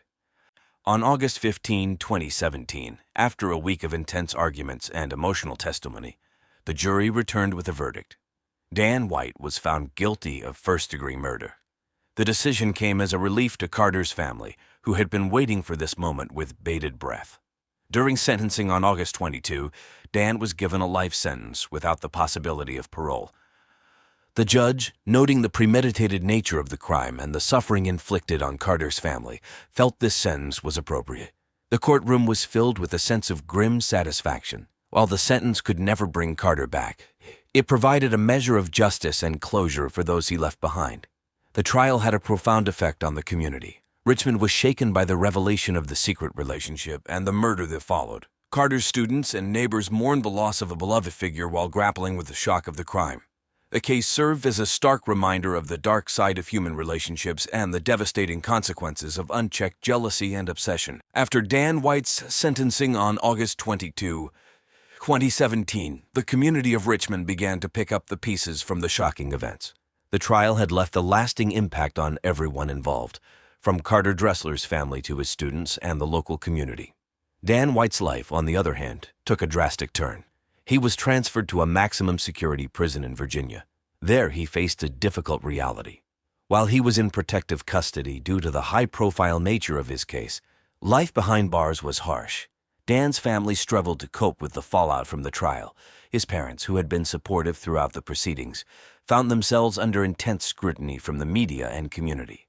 They moved away from Richmond to avoid the constant attention and to try and rebuild their lives away from the public eye. In the years following the trial, the case of Carter Dressler remained a topic of discussion in Richmond. It served as a sobering reminder of how deeply personal relationships can impact lives and how unchecked emotions can lead to tragic outcomes. The community continued to honor Carter's memory, ensuring that his story would be remembered not only for the tragedy but also for the positive impact he had on those around him. Today, we unravel the tragic and twisted tale of Jacob Rasmussen, a young man whose life was cut short in the opulent city of Naples, Florida, in August 2016. Jacob Rasmussen was a 20-year-old massage therapist living in Naples, Florida. Originally from a small town in Minnesota, Jacob had moved to Naples seeking better opportunities and a warmer climate. He was known for his good looks, athletic build, and charming personality, which quickly made him popular among his clients, especially of older women. Jacob had a knack for making people feel special, which helped him build a loyal client base. Jacob's charm and good looks also brought him into the world of sugar babies, where younger people enter into sexual relationships with older, wealthier individuals in exchange for gifts and financial support. Jacob had several sugar mommies, but his primary one was Veronica Hayes, a 59-year-old astrologist. While Jacob enjoyed the benefits of these relationships, they also inevitably brought complications and tensions. In the days leading up to his death, Jacob was excited about his future. He had recently received a generous gift from one of his clients, an Audi SUV, which he proudly showed off to his friends. He was also planning a trip to Disney World with some of his friends, something he had been looking forward to for months. Jacob's Instagram was filled with posts about his plans, from pictures of his new car to countdowns to his Disney trip. Despite these complexities, Jacob remained optimistic and full of life. He was known for his infectious smile and positive attitude. Friends and clients alike admired his ambition and drive. Jacob's life, filled with dreams and plans, would be cut short, though, in a tragic and shocking way. On the morning of August 12, 2016, Jacob Rasmussen's neighbor, Linda Martino, started her day like any other. Linda was a 95-year-old retired school teacher from Brooklyn who lived next door to Jacob in their Naples, Florida apartment complex. She often chatted with Jacob and had become concerned when she noticed his car, a shiny new Audi SUV, hadn't moved in 2 weeks. Linda thought it was odd because Jacob usually had a busy schedule. Around 9 a.m., Linda decided to check on Jacob. She knocked on his door, but got no answer. Worried, she used the spare key Jacob had given her for emergencies. As soon as she opened the door, she felt something was wrong. The apartment was too quiet, and a faint, unpleasant smell filled the air. Linda called out Jacob's name, but there was no response. She walked through the living room and into the hallway. When she reached the bathroom, she saw a horrifying sight. Jacob was lying face down in the toilet, naked. His head was submerged in the water, and his body was limp. Linda screamed and backed away, her heart racing. Shaking, Linda ran back to her apartment and called 911. Her voice trembled as she explained what she had found. "I think my neighbor is dead," she told the operator. "He's in his bathroom, and it looks like something happened to him." The 911 operator stayed on the line with Linda, trying to keep her calm until the police arrived. Linda was in shock, pacing back and forth in her apartment and glancing nervously at Jacob's door. She couldn't believe what she had seen. Just a few days ago, Jacob had been full of life, talking about his plans to visit Disney World and showing off his new car. Within minutes, the Naples Police Department arrived at the scene. Officers secured the area and began their investigation. Linda was asked to wait outside while the police did their work. She sat on a bench, shaking and holding her head in her hands, trying to process the tragic event. News of Jacob's death quickly spread through the apartment complex. Neighbors gathered outside, whispering and speculating about what had happened. The local news soon picked up the story, with reporters arriving to cover the shocking discovery. Cameras captured the scene, showing the police presence and the concerned faces of the residents. Jacob's sudden and violent death left everyone in shock, especially those who knew him well. He was young, full of potential, and had a bright future ahead. Now his life was tragically cut short, and his friends and family were left to mourn the loss. The Naples Police Department arrived quickly at the scene after Linda Martino's 911 call on August 12, 2016. Detective Samuel Jenkins led the investigation. He was known for his attention to detail and had solved many high-profile cases. His partner, Officer Karen Blake, was known for her sharp intuition and calm demeanor. As they entered Jacob Rasmussen's apartment, the officers immediately noticed the eerie silence. The living room was tidy, with no signs of a struggle. A flat-screen TV was on the wall, and a few magazines, including the latest issue of GQ, were on the coffee table. The apartment looked normal, but the unsettling smell hinted at something more sinister. Detective Jenkins and Officer Blake moved cautiously toward the bathroom, where Jacob's body was found. The bathroom was small, with white tiles and a modern shower. Jacob's naked body was slumped over the toilet, his head submerged in the water. There were no visible signs of a break-in, and nothing seemed out of place, but the scene was disturbing. Jacob had been drowned. His head had been forced into the toilet, and there were bruises on his arms and neck, indicating a struggle. Detective Jenkins noted the position of the body and the bruising pattern, suggesting that Jacob had fought back against his attacker. The bathroom itself was clean, with no blood or other obvious evidence. The police began their methodical investigation. They took photographs of the entire apartment, collected fingerprints, and searched for any possible clues. They found a set of kitchen knives, but none appeared to be missing. Officer Blake found Jacob's phone on the kitchen counter. It was a new model, an iPhone 6S, and it might hold valuable information. She carefully bagged it for further analysis. Detective Jenkins and his team interviewed neighbors, including Linda Martino, to gather more information about Jacob's recent activities and any potential visitors. Linda mentioned seeing a few of Jacob's clients come and go, but nothing seemed unusual. She also noted the new Audi SUV Jacob had received recently. The forensic team arrived and began their examination of the body and the apartment. They used luminol to check for traces of blood, even in areas that appeared clean. They also checked for hair, fibers, and other small pieces of evidence that might have been left behind by the attacker. As the investigation progressed, the police began to piece together a timeline of Jacob's last hours. They hoped that his phone and the security cameras in the apartment complex might provide additional clues. The clean state of the apartment and the lack of obvious evidence suggested that the killer had taken great care to cover their tracks.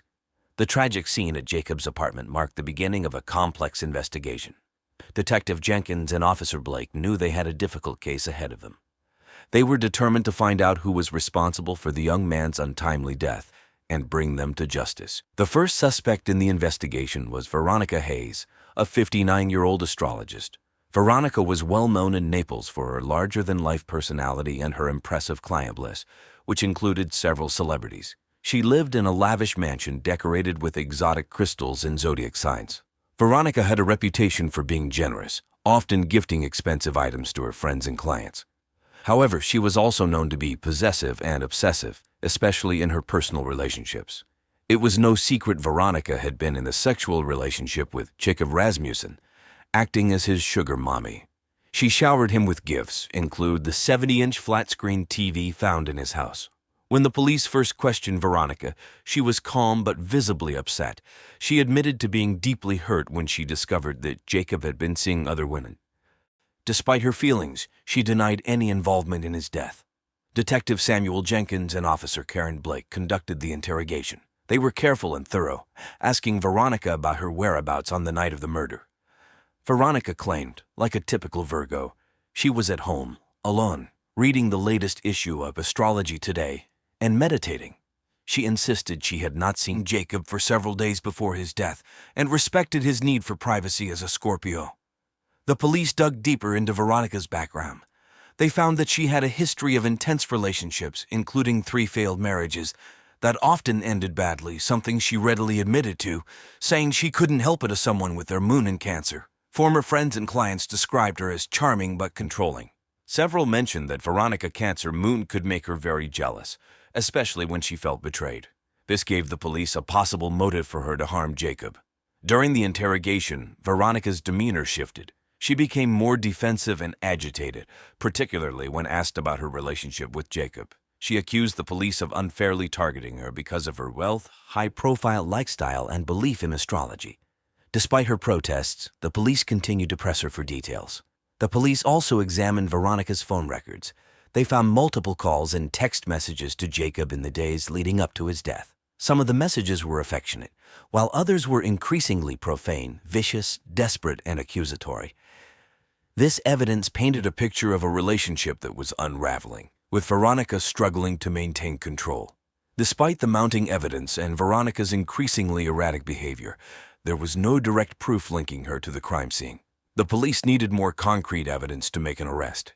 As the investigation continued, Veronica remained a key suspect, her actions and history keeping her under close scrutiny. The second suspect the police investigated was Bryony Mitchell Keynes, a 68-year-old Australian millionaire with quite the shocking backstory. Bryony had recently moved to Naples after facing legal trouble in Australia after a newspaper published allegations showing Bryony allegedly trafficking asylum seekers to work in her restaurant's chain for, quote, subhuman wages. Known for her outgoing and vivacious personality, Bryony was also fiercely protective of her friends and had a temper that could flare up unexpectedly. Bryony had started a sexual relationship with Jacob Rasmussen shortly before his death. As another of his sugar mommies, she was generous, giving him expensive gifts, including the Audi SUV he received just before he died. When the police questioned Bryony, she was cooperative but guarded. She acknowledged her relationship with Jacob and expressed shock of his death. Detective Samuel Jenkins and Officer Karen Blake led the interrogation. They asked Bryony about her activities on the night Jacob was killed. Bryony stated she had been at Naked Masquerade Ball at the Naples Grande Beach Resort, mingling with other wealthy attendees and enjoying the evening. She provided the names of several people who could confirm her alibi, including local business owners and socialites. During the interrogation, Bryony remained composed, but her demeanor shifted when asked about Jacob's other relationships. She seemed irritated and defensive, insisting she had no idea about his involvement with other women. The police found her reaction suspicious, as it hinted at possible jealousy and a motive for harming Jacob. Detective Jenkins and Officer Blake searched Bryony's home for any evidence linking her to the crime. They found several expensive gifts she had planned to give Jacob, including a jet ski, an air hockey table, and a PlayStation 4, indicating her deep investment in their relationship. In addition, they saw several large withdrawals from her bank account in the weeks leading up to Jacob's death. While this alone was not incriminating, it suggested she was heavily involved in Jacob's life and willing to spend significant amounts of money on him. They also discovered a series of text messages between Bryony and Jacob. The messages started flirty but became more intense, with Bryony expressing frustration over Jacob's lack of commitment. Despite Bryony's cooperation and strong alibi, the police remained suspicious of her involvement. Her intense feelings for Jacob and possible jealousy provided a motive, but like with Veronica Hayes, there was no direct evidence linking her to the murder. As the investigation continued, Bryony's actions and connections to Jacob kept her under close watch by the authorities. The third suspect in the investigation was Marcus Dean, a 21-year-old who had been in a rivalry with Jacob Rasmussen. Marcus was known in Naples for being competitive and ambitious. He was also a sugar baby, catering to wealthy, married couples bored with their humdrum sex life.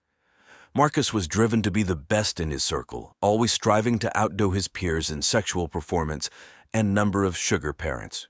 His personality was described as hot-headed, and he had a history of getting into arguments and fights, often fueled by alcohol. The police questioned Marcus shortly after Jacob's body was found. Detective Samuel Jenkins and Officer Karen Blake led the interrogation, focusing on the nature of Marcus and Jacob's relationship. Marcus admitted that he and Jacob had been rivals, both vying for the attention and gifts of the same wealthy women. He described their relationship as tense but insisted it was all part of the competition. On the night of Jacob's death, Marcus claimed he was at a local bar, Patty Murphy's, with friends, celebrating a recent orgy request with some wealthy couples. He provided the names of his friends who could confirm his alibi. However, Marcus's reputation for getting into fights after drinking raised suspicions about his possible involvement in Jacob's death. The police dug into Marcus's background, finding numerous reports of altercations with other sugar babies and clients. Many described Marcus as aggressive and quick to anger, especially when he felt threatened or disrespected. This temperament, combined with his rivalry with Jacob, gave the police a potential motive for murder. During the interrogation, Marcus initially remained calm, but became defensive when asked about his whereabouts and relationship with Jacob. He denied any involvement in Jacob's death and accused the police of trying to pin the crime on him due to their rivalry. His agitation grew as the questioning continued, suggesting he was hiding something. Detective Jenkins and Officer Blake searched Marcus's apartment for evidence. They found a few items linking him to Jacob, including a gold chain that Jacob had posted about on social media, saying it was a gift from a client. The police also discovered a series of text messages between Marcus and Jacob. The messages revealed escalating tensions, with Marcus accusing Jacob of stealing his clients and threatening to teach that bleep a bleeping lesson. The police also reviewed security footage from Patty Murphy's on the night of Jacob's death. The footage confirmed Marcus's presence at the bar, but there was a 2-hour gap where Marcus was unaccounted for. This window of time raised further suspicion, as it was enough time for him to commit the crime and return to the bar. Despite the mounting evidence and Marcus's suspicious behavior, there was still no direct proof linking him to Jacob's murder. The police continued to keep Marcus under close watch, hoping to uncover more information that could either confirm or clear their suspicions. On August 18, 2016, 6 days after Jacob Rasmussen's body was found, the Naples Police Department received a breakthrough. The day was hot and sunny, with temperatures soaring into the mid-90s. Detective Samuel Jenkins and Officer Karen Blake were in the police station when they received a call from a local pawn shop owner who had found something unusual while inventorying recently pawned items. He told the police that a gold bracelet, inscribed with the initials JAR, had been pawned 2 days before Jacob's death. Jacob had posted a picture of this same bracelet on his social media, saying it was a gift from a client. The police immediately headed to the pawn shop, located on 5th Avenue South, a busy area filled with shops and restaurants. At the pawn shop, records showed that the bracelet had been pawned by Marcus Dean. This new evidence placed Marcus at the center of the investigation once again. Detective Jenkins and Officer Blake were determined to dig deeper. The police brought Marcus back in for questioning. This time, they confronted him with the evidence of the bracelet. Marcus's demeanor shifted from defensive to visibly nervous. He stumbled over his words as he tried to explain why he had the bracelet. Marcus claimed that Jacob had given it to him as a gift, but the police were skeptical given their contentious history. Detective Jenkins and Officer Blake also reviewed security footage from the pawn shop. The footage clearly showed Marcus entering the shop and pawning the bracelet. The timestamp on the video matched the date on the transaction records, leaving little doubt about Marcus's actions. The police used this footage to challenge Marcus's story further. The police also re-examined the security footage from Patty Murphy's bar on the night of Jacob's death. They discovered that Marcus had left the bar for 2 hours, providing him with enough time to commit the crime. This new evidence painted a clearer picture of Marcus's possible involvement in Jacob's murder. With the bracelet, the threatening text messages, and the suspicious gap in Marcus's alibi, the police felt they had enough to proceed. Detective Jenkins and Officer Blake presented their findings to the district attorney, who agreed that the evidence was compelling. The police were now focused on gathering more information to strengthen their case against Marcus. They continued to interview witnesses and piece together the events leading up to Jacob's death, determined to bring justice for the young man whose life was tragically cut short. On August 22, 2016, the Naples Police Department made a breakthrough in Jacob Rasmussen's murder case. Detective Samuel Jenkins and Officer Karen Blake had gathered enough evidence to identify the murderer, Veronica Hayes. Veronica, a 59-year-old astrologist, was known for her extravagant lifestyle and powerful personality. Despite her public charm, she had a dark, obsessive side, especially in her relationships. The investigation revealed that Veronica's obsession with Jacob had grown dangerously intense. She was furious when she discovered that Jacob was seeing other older women for sex and receiving expensive gifts from them, including the Audi SUV from Brian E. Mitchell Keynes. Veronica's jealousy and anger boiled over on the night of August 1, 2016. On that night, Veronica confronted Jacob at his apartment about his new car. An argument erupted, and in a fit of rage, Veronica drowned Jacob in his own toilet.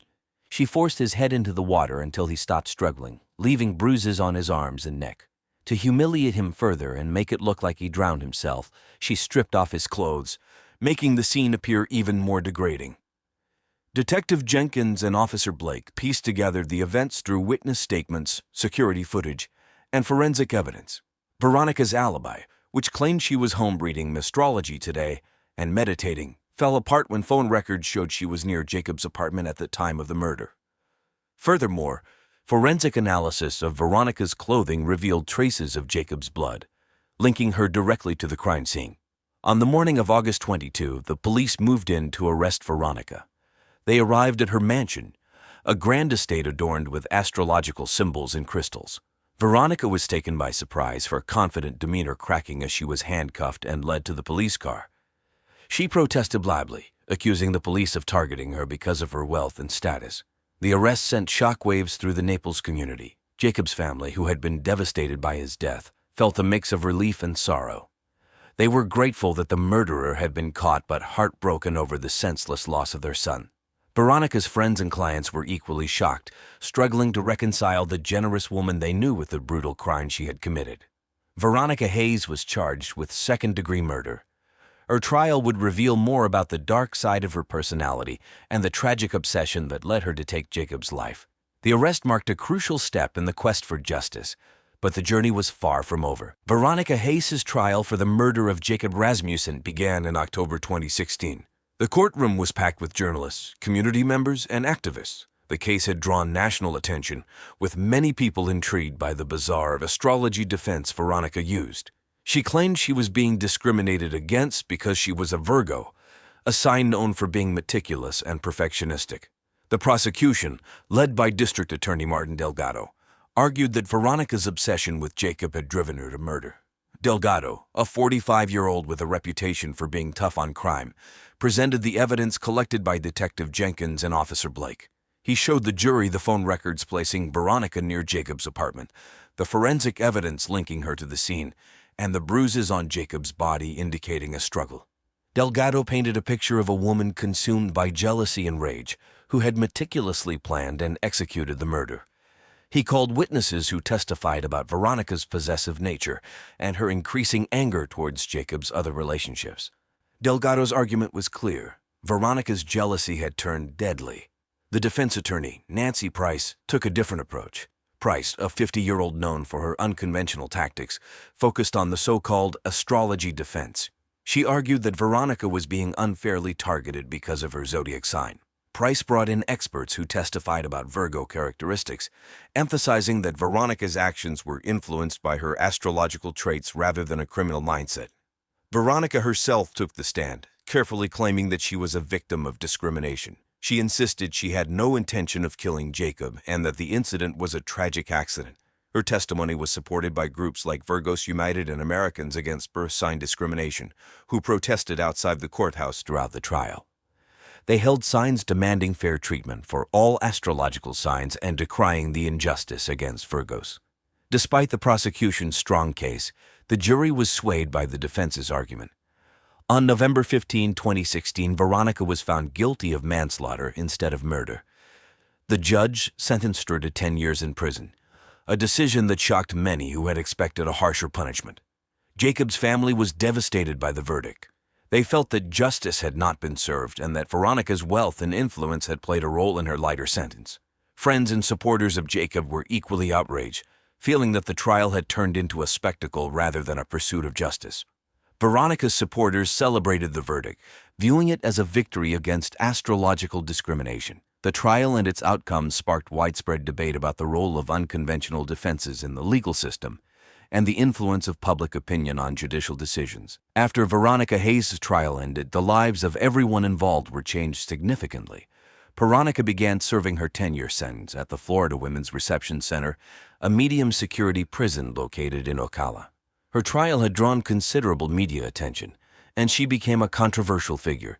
She continued to claim she was a victim of discrimination due to her astrological sign, using the prison's library to write letters and articles about her experience.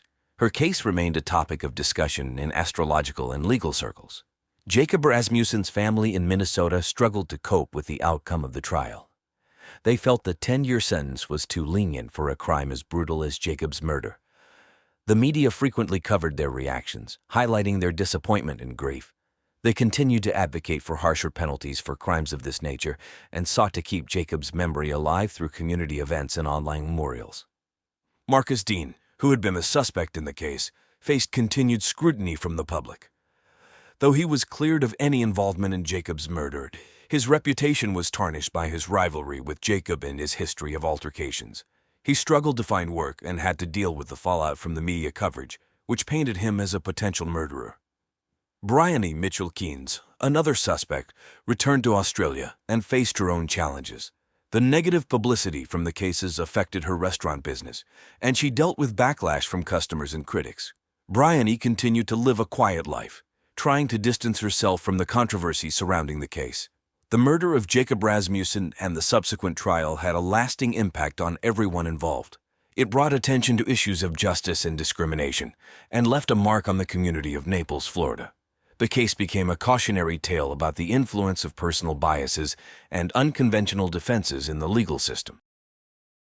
Harold Hal Griffin was a man many people in Kokomo, Indiana, knew well. At 63 years old, he had spent over 3 decades managing a grocery store chain that was popular in the community.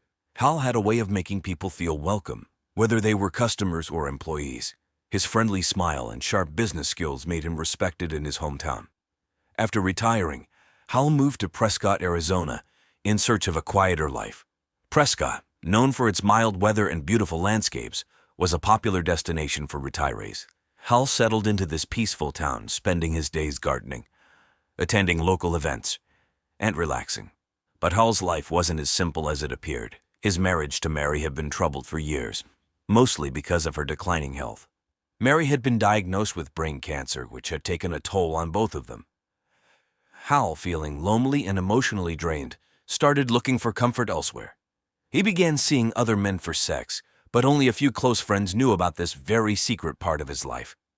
Hal found particular comfort in sexual relationships with 2 other men, Leonard Lenny Bartholf and Pete Peterson. Lenny, a 60-year-old retired banker from Minnesota, had been Hal's first male lover. Lenny was deeply attached to Hal, believing they would eventually be together once Mary's health declined further. The third person in this love triangle was Pete Peterson, a 56-year-old insurance adjuster who also lived in Prescott. Pete's relationship with Hal was more casual, with the 2 meeting every now and then for quick sex, but he secretly hoped that Hal would leave both Mary and Lenny to start a new life with him. In the days leading up to his death, Hal seemed preoccupied. He had confided in a close friend that he was considering making big changes in his life. Hal was torn between his responsibilities at home and his desires for freedom and happiness. Unfortunately, his hopes for a fresh start would be cut short by the tragic events that soon unfolded. On the afternoon of July 15, 2011, Prescott, Arizona, was experiencing its typical summer weather, hot and dry, with temperatures reaching the mid-90s. It was around 2:30 p.m. when Mary Griffin, Hal's wife, realized she hadn't seen him all day. This was unusual, as Hal usually spent his mornings tending to his garden or reading the newspaper on the porch. Concerned, Mary decided to check the house, starting with the kitchen, where Hal often prepared their lunch. As she entered the kitchen, Mary was met with a scene of horror. Hal was lying on the floor in a pool of blood, his body still and lifeless. He had been stabbed multiple times in the chest and abdomen. The kitchen was in disarray, with broken dishes and overturned chairs scattered around the room, evidence of a violent struggle. The sight overwhelmed Mary, who was already frail due to her illness. Her initial reaction was shock, followed by a wave of panic. Struggling to maintain her composure, Mary managed to dial 911, her voice trembling as she reported what she had found. The 911 operator, sensing the urgency in Mary's voice, immediately dispatched police and emergency medical services to the Griffin residence. Paramedics arrived within minutes, but it was too late. Hal had been dead for several hours by the time they arrived. Mary, distraught and in shock, was taken to the hospital as a precaution. She was unable to provide much information to the authorities, her mind struggling to process the horrific scene she had just witnessed. The discovery of Hal's body sent shockwaves through the quiet Prescott community. Neighbors, who were used to the tranquility of their retirement paradise, were suddenly thrust into the middle of a murder investigation. As news spread, the reality of the situation began to sink in. Something terrible had happened in the Griffin household, and the search for answers was just beginning. Detective Robert Bob Jensen arrived at the Griffin residence on the afternoon of July 15, 2011. The summer heat was intense, with temperatures soaring into the mid-90s, typical for Prescott, Arizona in July. Jensen was a seasoned investigator with the Prescott Police Department, known for his methodical approach and keen attention to detail. He had seen his fair share of crime scenes, but the brutal nature of this one immediately struck him as a crime of passion. The kitchen was in chaos. Blood splattered the walls and floor, and a pool of blood surrounded Hal Griffin's lifeless body. A kitchen knife, the apparent murder weapon, lay nearby, covered in blood. The scene suggested a violent struggle. Broken dishes, an overturned chair, and scattered items indicated that Hal had fought desperately for his life. Jensen carefully stepped around the evidence, noting every detail. He knew that every piece of the puzzle could be crucial in solving this case. Jensen was joined by Officer Ophelia Lopez, a young but sharp member of the team, who had a reputation for her quick thinking. Together, they began their initial assessment of the scene. Jensen noticed that the house showed no signs of forced entry, which led him to believe that Hal had known his attacker. The struggle appeared to have been contained to the kitchen, with no evidence of the fight spilling into other parts of the house. As the detectives worked, forensic technicians arrived to document the scene. They took photographs, collected samples of the blood, and dusted for fingerprints. The technicians also swabbed the knife for DNA evidence, hoping to find something that would lead them to the killer. Jensen observed as they bagged the knife and other key pieces of evidence, knowing these would be crucial in the investigation. Outside, the neighbors were beginning to gather, whispering among themselves. Prescott was a quiet town, and a murder like this was a rare and shocking event. As Jensen stepped out to speak with some of the onlookers, he was met with a mix of fear and curiosity. Many knew Hal as a friendly, easygoing man, making the violent nature of his death even more unsettling. Back inside, Jensen and Lopez continued their examination. They were particularly interested in the timeline of events. When had Hal last been seen alive, and who could have had access to the house during that time? Jensen made a mental note to interview Hal's wife, Mary, as soon as she was able to speak, knowing that her testimony could provide crucial insights. The investigation was just beginning, but one thing was clear to Jensen: this was no random act of violence. The ferocity of the attack and the lack of forced entry pointed to a killer with a personal connection to Hal, someone who had been driven by strong emotions. The task now was to uncover who that person was and why they had turned to murder. Leonard Lenny Bartholf, 60, was the first person of interest in the investigation. Lenny had been living with Hal and Mary Griffin for nearly a year under the pretense of being a down-on-his-luck friend whom Hal had taken in. In reality, Lenny was much more than a house guest. He was Hal's secret gay lover. Their relationship had been ongoing for several years, beginning back in Indiana before Hal's retirement. Lenny, a retired banker, was known for his meticulous and conservative nature. He had worked at the same bank for 40 years before retiring to Arizona. Lenny had always been a reserved and disciplined man, qualities that had served him well in his banking career. However, beneath this calm exterior, Lenny was deeply in love with Hal and harbored intense feelings of jealousy and insecurity. He had hoped that once Mary's health declined further and she succumbed to her cancer, he and Hal could be together openly. Lenny was protective of Hal, often to the point of possessiveness, and he had struggled with the knowledge that Hal had sexual relationships with other men, particularly Pete Peterson. Detective Robert Jensen and Officer Ophelia Lopez brought Lenny in for questioning on July 16, the day after Hal's body was found. The interrogation took place in a small, windowless room at the Prescott Police Department. Lenny appeared nervous but composed, his hands shaking slightly as he answered their questions. Jensen, who was known for his calm yet probing interrogation style, began by asking Lenny about his relationship with Hal. Lenny hesitated but eventually admitted to their romantic involvement, his voice cracking as he spoke. He insisted that he loved Hal deeply and would never hurt him. Jensen then asked Lenny about his whereabouts on the night of the murder. Lenny claimed that he had been asleep in his room and had not heard anything unusual.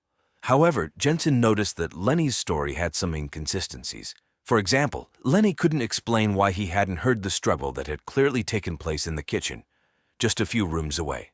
When pressed further, Lenny became agitated, raising his voice and demanding to know why he was being accused of something so horrible.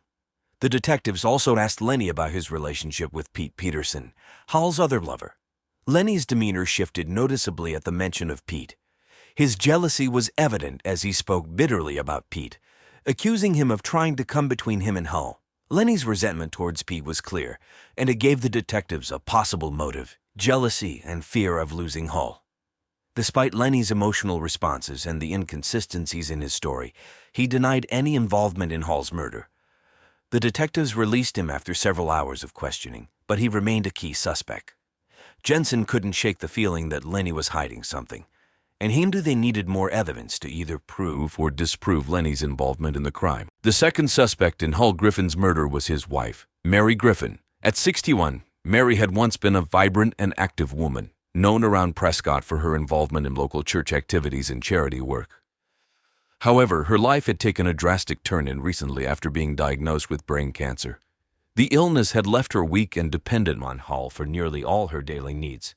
Though Mary had always been sweet-natured, the cancer had taken a toll on her memory and cognitive abilities, often leaving her confused and forgetful.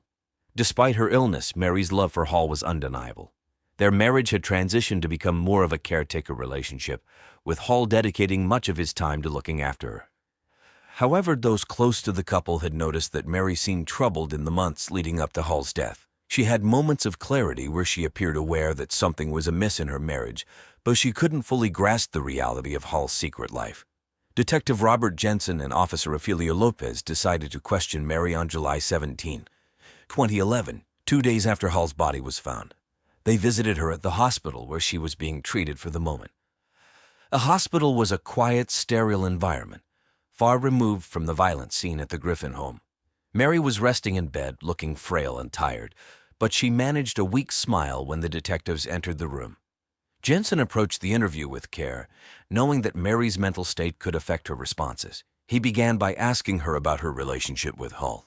Mary spoke lovingly of her husband, recalling their early years together and how he had always been there for her during her illness. She mentioned how Hall had become more distant recently, often leaving the house for long periods without explaining where he had been. However, she dismissed these thoughts, attributing them to her illness rather than anything Hall had done. The detectives then asked Mary about the night of the murder. Mary struggled to remember specific details, a common symptom of her condition. She couldn't recall hearing anything unusual that night and was genuinely shocked when she learned of Hall's death. Tears welled up in her eyes as she expressed disbelief that someone could harm the man who had cared for her so lovingly. When asked if she knew about Hall's relationships with other men, Mary seemed confused. She hesitated, then shook her head, saying that Hall had always been devoted to her. However, Jensen noted that Mary's confusion could be masking deeper emotions, perhaps a buried awareness of Hall's affairs or a fear that she wasn't the only one in his life.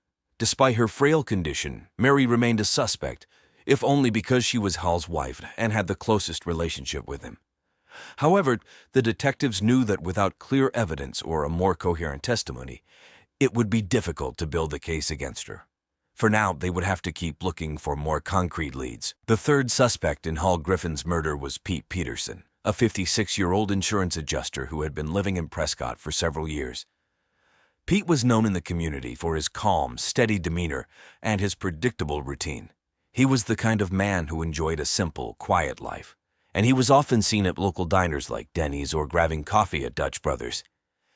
Pete's involvement in a sexual relationship with Hall was not well known, but those who were aware of their relationship described it as mainly being casual sex, unlike Hall's more intense connection with Lenny Bartholf.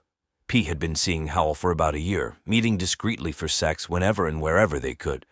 To Pete, their relationship was more about companionship and physical comfort than deep emotional ties. He knew about Lenny and even saw him as competition, but he wasn't overly concerned. Pete had pushed Hal to leave Mary and Lenny behind and start fresh with him, but Hal had always been hesitant to make such a drastic move. On July 18, 2011, 3 days after Hal's body was discovered, detectives Robert Jensen and Ophelia Lopez brought Pete in for questioning. Pete arrived at the Prescott Police Department dressed neatly, his expression calm but wary. The detectives, aware of Pete's steady personality, expected him to be cooperative, but were prepared to dig deeper if needed. Jensen began the interview by asking Pete about his relationship with Hall. Pete was upfront about their sexual involvement, describing it as casual and admitting that they had seen each other off and on for sex for about a year. He spoke in a measured tone, careful with his words, and avoided giving too much detail about their relationship. When Jensen asked if Pete had known about Lenny, Pete's face hardened slightly. He acknowledged that he knew about Lenny, but claimed he didn't see him as a serious rival. Hal was his own man, Pete said. He loved who he loved. The conversation then turned to the night of the murder. Pete explained that he had been home alone, watching television, specifically reruns of Law and Order, Special Victims Unit on USA Network, and had gone to bed early. He insisted that he hadn't seen Hull that day and that they hadn't spoken for a few days before the murder. His alibi was simple, but the detectives couldn't find anything to directly contradict it. When pressed about his feelings towards Hull and the possibility of Hull leaving him for Lenny, Pete's calm exterior began to crack. He admitted that the idea of losing Hull had upset him, but he quickly composed himself, stating that he wasn't the kind of person to act out of anger. However, Jensen noticed a flicker of emotion in Pete's eyes, something that hinted at a deeper, more complex relationship with Hull than Pete was willing to admit. After several hours of questioning, the detectives released Pete. Although he had remained mostly calm and cooperative, they were left with a sense that there was more to his story. Pete's steady demeanor, while reassuring, also made it difficult to gauge his true feelings. The detectives knew they needed to keep an eye on Pete as they continued to unravel the tangled relationships surrounding Hull Griffin's death. On July 20, 2011, 5 days after Hull Griffin's body was discovered, the Prescott Police Department received a crucial lead in the case. The day was hot and dry, typical for an Arizona summer, with temperatures hovering around 95 degrees Fahrenheit. Detective Robert Jensen had just finished reviewing the initial reports when a call came in from a local hardware store, True Value, located off Grisly Street. The store manager reported that someone had found something unusual in the dumpster behind the store. Jensen and his partner, Officer Ofelio Lopez, quickly drove to the scene. The hardware store was a familiar spot in Prescott, known for its friendly service and wide selection of tools and supplies. When they arrived, the manager led them to the back of the store where the dumpsters were located. A smell of garbage and the buzz of flies filled the air as Tom pointed to a large black trash bag sitting on top of the pile. Inside the bag, Jensen and Lopez found a blood-stained shirt and a pair of gloves. The shirt was torn and soaked with blood, clearly connected to the violent crime that had taken place in Hull Griffin's home. The gloves were made of latex, the kind commonly used for cleaning or handling chemicals, but they were also smeared with dried blood. Jensen carefully bagged the items as evidence and immediately had them sent to the crime lab for analysis. While waiting for the results, the detectives reviewed the security footage from the hardware store. Unfortunately, the camera angle didn't capture the exact spot where the bag had been dumped, but it did show a shadowy figure moving near the dumpsters late at night. The footage was grainy, and the person's identity was unclear, but it gave the detectives a timeline for when the evidence was likely discarded. A few days later, the lab results came back, confirming that the blood on the shirt and gloves matched Hull Griffin's DNA. This was a significant breakthrough in the case, suggesting that the person who dumped the bag had been directly involved in the murder. The discovery also indicated that the killer had attempted to dispose of evidence in a hurry, possibly panicking after the crime. The police now had a strong piece of evidence that could link the suspects to the crime. Jensen and Lopez knew they were closing in on the truth, but they still needed to determine who had thrown the bag into the dumpster and why. The investigation intensified as they worked to connect this new evidence to one of the suspects they had already questioned. On July 24, 2011, just over a week after Hull Griffin's body was discovered, the Prescott Police Department made a breakthrough in the case. The analysis of the blood-stained shirt and gloves found in the True Value hardware store dumpster had revealed something crucial, a partial fingerprint on one of the latex gloves. After running the print through the national database, it matched Leonard Lenny Bartholf, Hull's longtime lover. Lenny Bartholf, a 60-year-old retired banker, had been living with Hull and his wife, Mary, under the guise of being a down-and-out man Hull had taken in. In reality, Lenny and Hull had been involved in a secret sexual relationship for several years, a fact that was unknown to most people in Prescott. Lenny was deeply in love with Hull and believed that once Mary's health deteriorated, they would be together openly, but Lenny had grown increasingly paranoid about Hull's other relationships, particularly with Pete Peterson, the calm, placid insurance adjuster who had been a casual sex partner of Hull's. On the night of July 15, Lenny had confronted Hull in the kitchen of their Prescott home.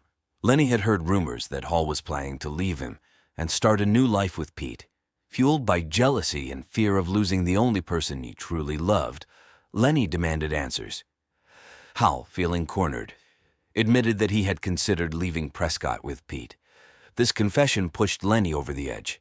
In a fit of rage and heartbreak, he grabbed a kitchen knife and stabbed Hal multiple times in the chest and abdomen. After the murder, Lenny panicked. Realizing the gravity of what he had done, he attempted to clean up the scene, but the mess was too overwhelming. In his haste, he grabbed the blood-stained shirt and gloves, stuffed them into a trash bag, and drove to the True Value hardware store, where he dumped the bag in the dumpster. He hoped this would cover his tracks, but the discovery of the items led the police straight to him.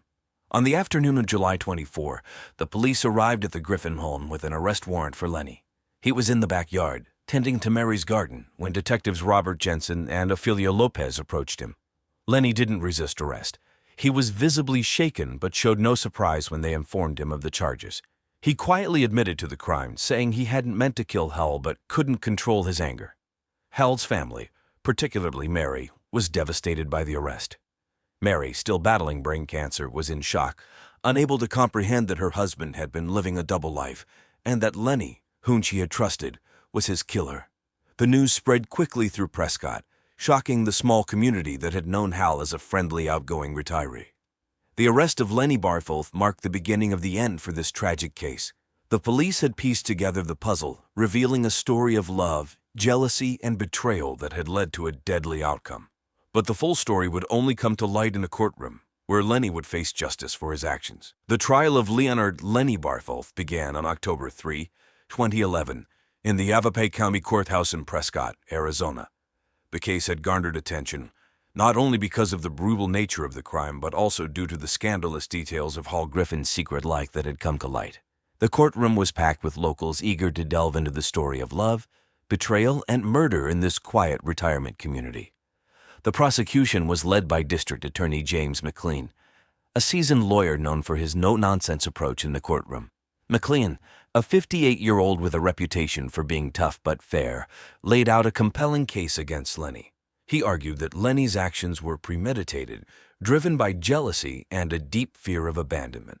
McLean detailed how Lenny had lived a double life, pretending to be a homeless man taken in out of charity, while secretly maintaining a romantic relationship with Hal. He painted a picture of a man who couldn't bear the thought of losing Hal to Pete Peterson, and in a fit of rage, had murdered the very person he claimed to love. The defense, led by public defender Frankie Clark, took a different approach. Clark, a 42-year-old lawyer with a calm demeanor, argued that Lenny's actions were not premeditated, but were instead the result of a momentary lapse in control. She portrayed Lenny as a man who had been deeply in love, confused, and heartbroken by Hal's admission that he was planning to leave him. Clark emphasized Lenny's clean record, his service at the bank for 40 years, and his role as a quiet, disciplined member of society who had never shown signs of violence before this incident. She appealed to the jury's sympathy, asking them to consider the emotional turmoil that had led Lenny to commit the crime. Throughout the trial, Hal Griffin's family watched the proceedings with a mix of sadness and anger. Mary Griffin, frail and devastated, sat quietly as the details of her husband's double life were exposed to the world. The betrayal was almost as painful as the murder itself, and her emotions were evident as she listened to the arguments. After 2 weeks of testimony and evidence, the jury reached a verdict. On October 17, 2011, Leonard Bartholf was found guilty of second-degree murder. The jury believed that while Lenny's actions were driven by emotion, they were still deliberate and intentional. Judge Martin Harris sentenced Lenny to 25 years in prison without the possibility of parole, a sentence that reflected the seriousness of the crime but also took into account Lenny's previously clean record and the emotional circumstances surrounding the case. The sentence brought a sense of closure to Hal Griffin's family, though it didn't erase the pain of losing him. For Mary Griffin, it was a bittersweet moment. Justice had been served, but the cost had been the shattering of the life she thought she knew. As for the Prescott community, the trial and its outcome left a lasting impact, a reminder that even in the most peaceful places, dark secrets can lead to tragic consequences. After the trial, life for those involved in the tragic events of July 2011 changed dramatically. Twins Brittany and Bethany Ingretza, both 25 years old, were known for their vibrant personalities and dreams. Brittany, a nurturing and compassionate kindergarten teacher, always put others' needs before her own. Bethany, on the other hand, was a creative soul, passionate about her music and spending hours composing and playing her guitar.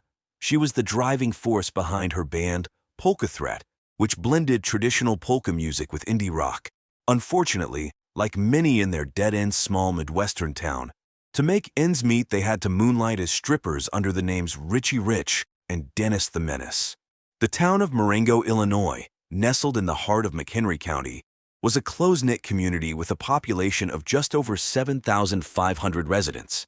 Known for its picturesque landscapes and historic downtown, Marengo seemed like the epitome of small-town charm. The local newspaper, the Marengo Gazette, covered the town's happenings, from high school football games to the annual Pumpkin Festival, which drew visitors from neighboring towns. September of 2006 marked a turning point in the lives of the Ingretza sisters. They had dreams of escaping the confines of their small town, frequently called by the twins the most boring place on earth, and pursuing their passions on a larger stage. Brittany had been saving up money to move to Chicago and enroll in a prestigious teaching program, while Bethany had her sights set on recording an album with Polka Threat. However, their dreams were overshadowed by the harsh reality of their financial struggles. Moonlighting as strippers at the local club, the Velvet Lounge, was a secret they kept hidden from their friends and family. The club, located on Main Street, was a dimly lit establishment known for its late-night entertainment. It was a place where the town's secrets were whispered and forgotten, a sanctuary for those seeking an escape from their mundane lives. We will delve deeper into the events leading up to the heinous crime that shocked the town of Marengo. Stay tuned for more revelations and twists in this tragic tale. On a crisp and cool September day in 2006, the small town of Marengo, Illinois, situated just an hour away from the bustling city of Chicago, was about to be shaken to its core.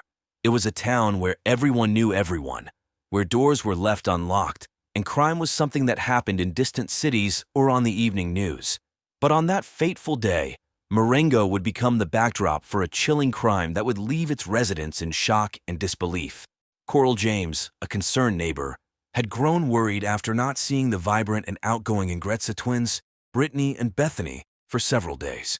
She decided to take matters into her own hands and went over to their apartment to check on them. Little did she know that what she would find inside would haunt her for the rest of her days. As Coral stepped into the apartment, a sense of unease settled over her. The air was heavy, and an eerie silence hung in the rooms. She made her way to the bathroom, and there, in the cold porcelain bathtub, she discovered the lifeless bodies of Brittany and Bethany. The sight that greeted her was nothing short of horrifying. The twins' hands were tightly bound behind their backs, and the marks on their necks hinted at a brutal strangulation. The room was filled with an overwhelming sense of tragedy, as if the very walls were mourning the loss of these vibrant young women. The news quickly spread throughout the town, and shockwaves reverberated through the close-knit community. On that fateful September day in 2006, the small town of Marengo, Illinois was shaken to its core by the gruesome discovery of the lifeless bodies of twin sisters, Brittany and Bethany Ingretza. The police, led by Detectives Anderson and Ranger, arrived swiftly at the crime scene, determined to unravel the mystery behind this heinous crime. As they entered the apartment, a chilling sight greeted them. The once cozy living space had been transformed into a scene of chaos and despair. Furniture was overturned, belongings scattered haphazardly, and the air was heavy with an eerie silence. It was clear that a violent struggle had taken place within these walls. The detectives meticulously combed through every inch of the apartment, searching for any clue that could shed light on the motive and identity of the killer. They carefully collected fibers, fingerprints, and any other trace evidence that might hold the key to this tragic puzzle.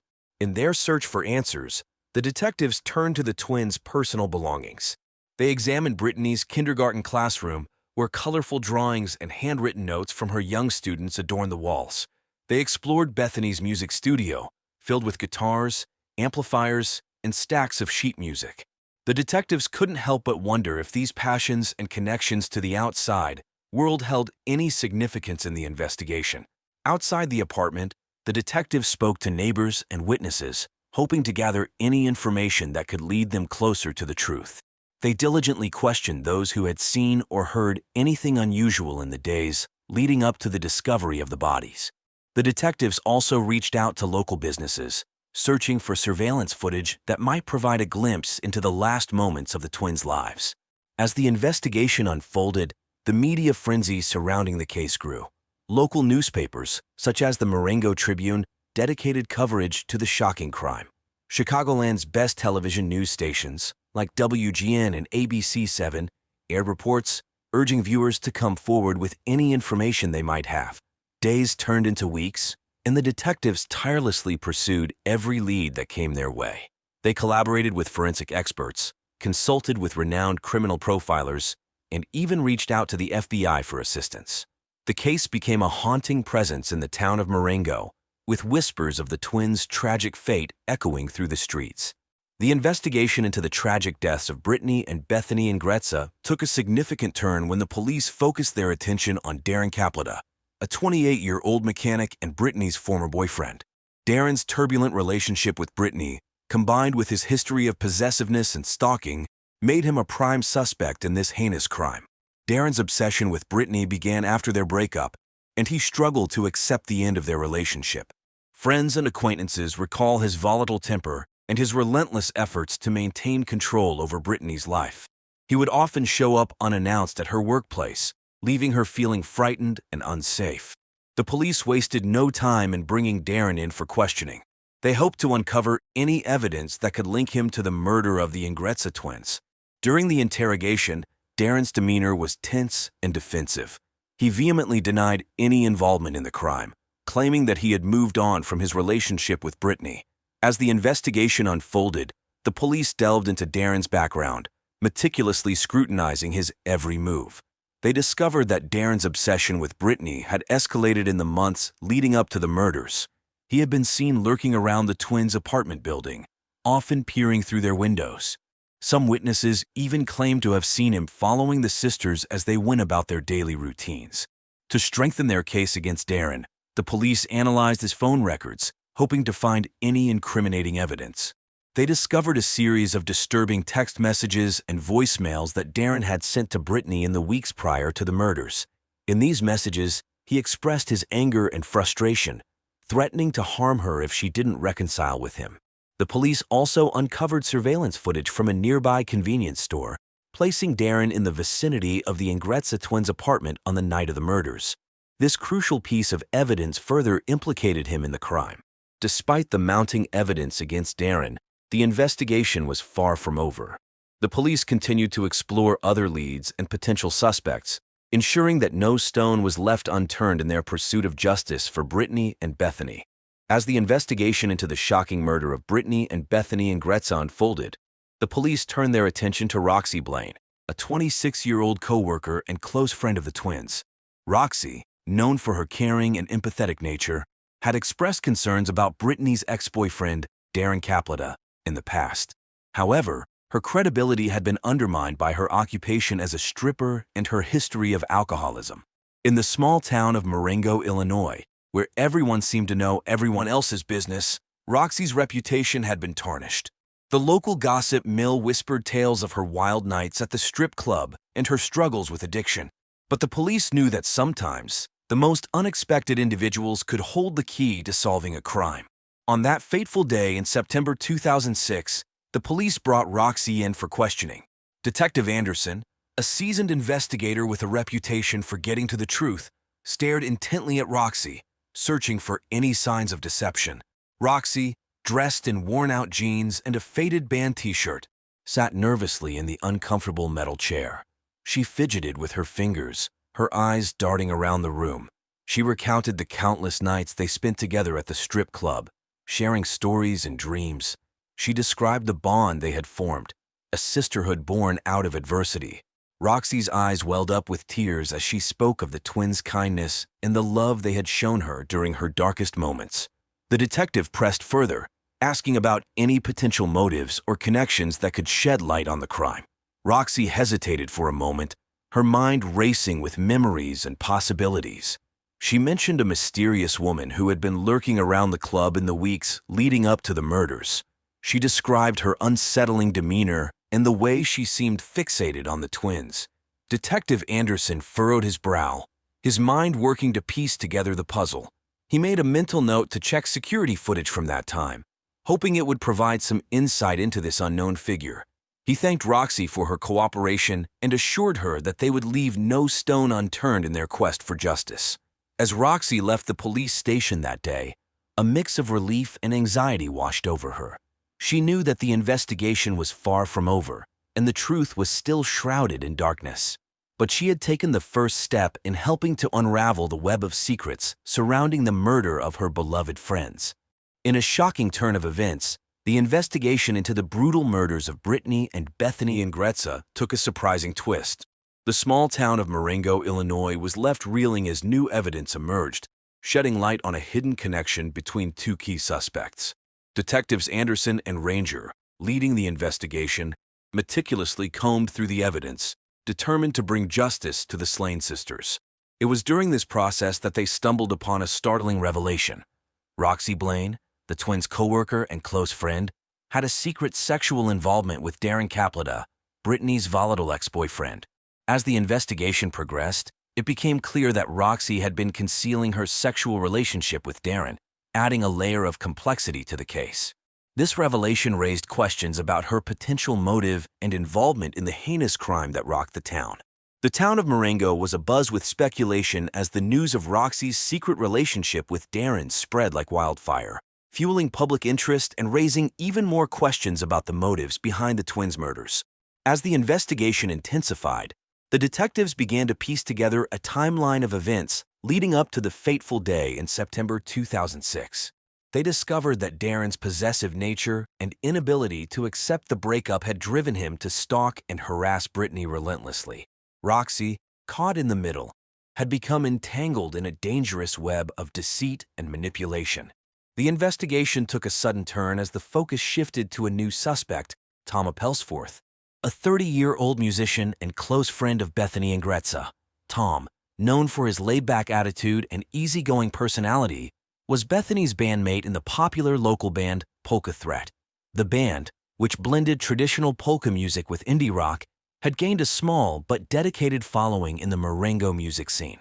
Despite being close friends with Bethany, Tom had always carried a torch for her. Friends and acquaintances described him as supportive of Bethany's musical aspirations and never showing any signs of aggression or violence. However, the police had to consider all possibilities and thoroughly investigate Tom's connection to the heinous crime that had rocked the small town of Marengo. Detectives Anderson and Ranger brought Tom in for questioning, hoping to uncover any hidden motives or connections to the murder of the Ingrazza twins. The interrogation room was tense as the detectives pressed Tom for information. They carefully probed into his relationship with Bethany, looking for any signs of jealousy or resentment that could have driven him to commit such a heinous act. Tom maintained his innocence throughout the questioning, providing an alibi for the night of the murder. He claimed to have been at a local bar, the Rusty Nail, that evening. The detectives meticulously verified Tom's alibi, interviewing bar staff and patrons who confirmed his presence at the venue during the time of the crime.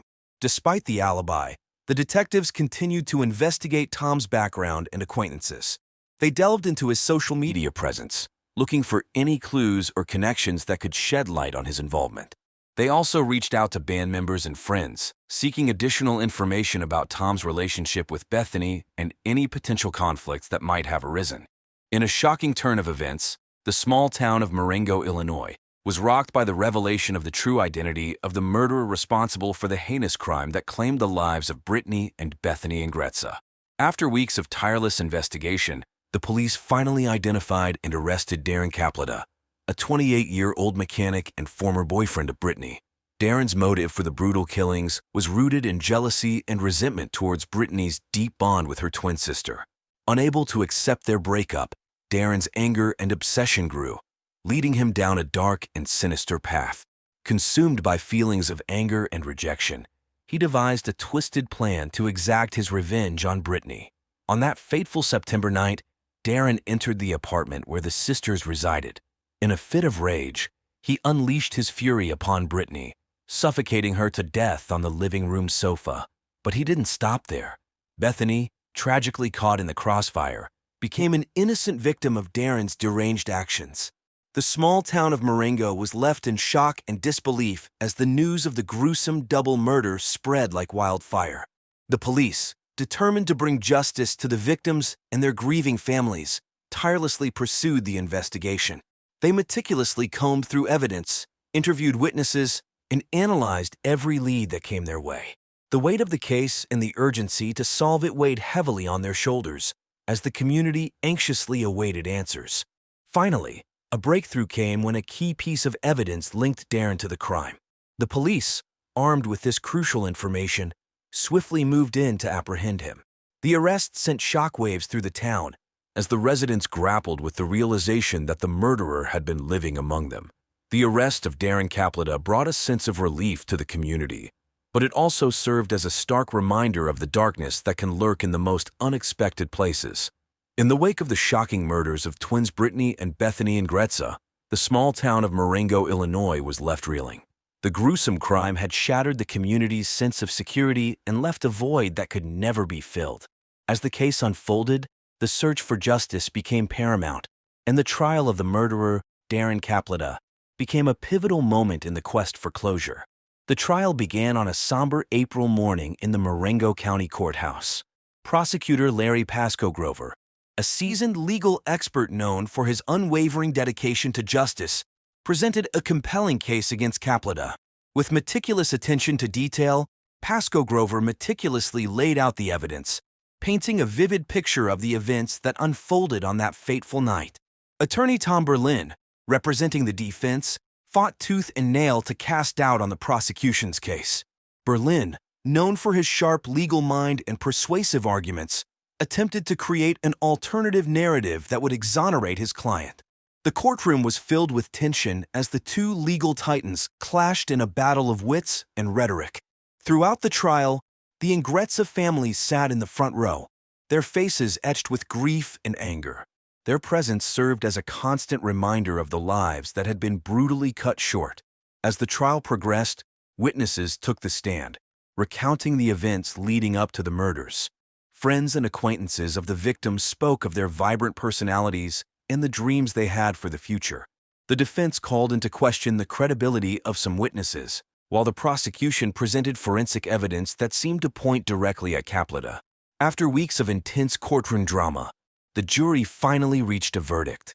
The tension in the air was palpable as the foreperson stood and delivered the words that would determine Capletta's fate. Guilty. The courtroom erupted in a mix of relief, sorrow, and a sense of closure for the families of Brittany and Bethany. The judge, known for his no-nonsense approach to sentencing, wasted no time in delivering his judgment.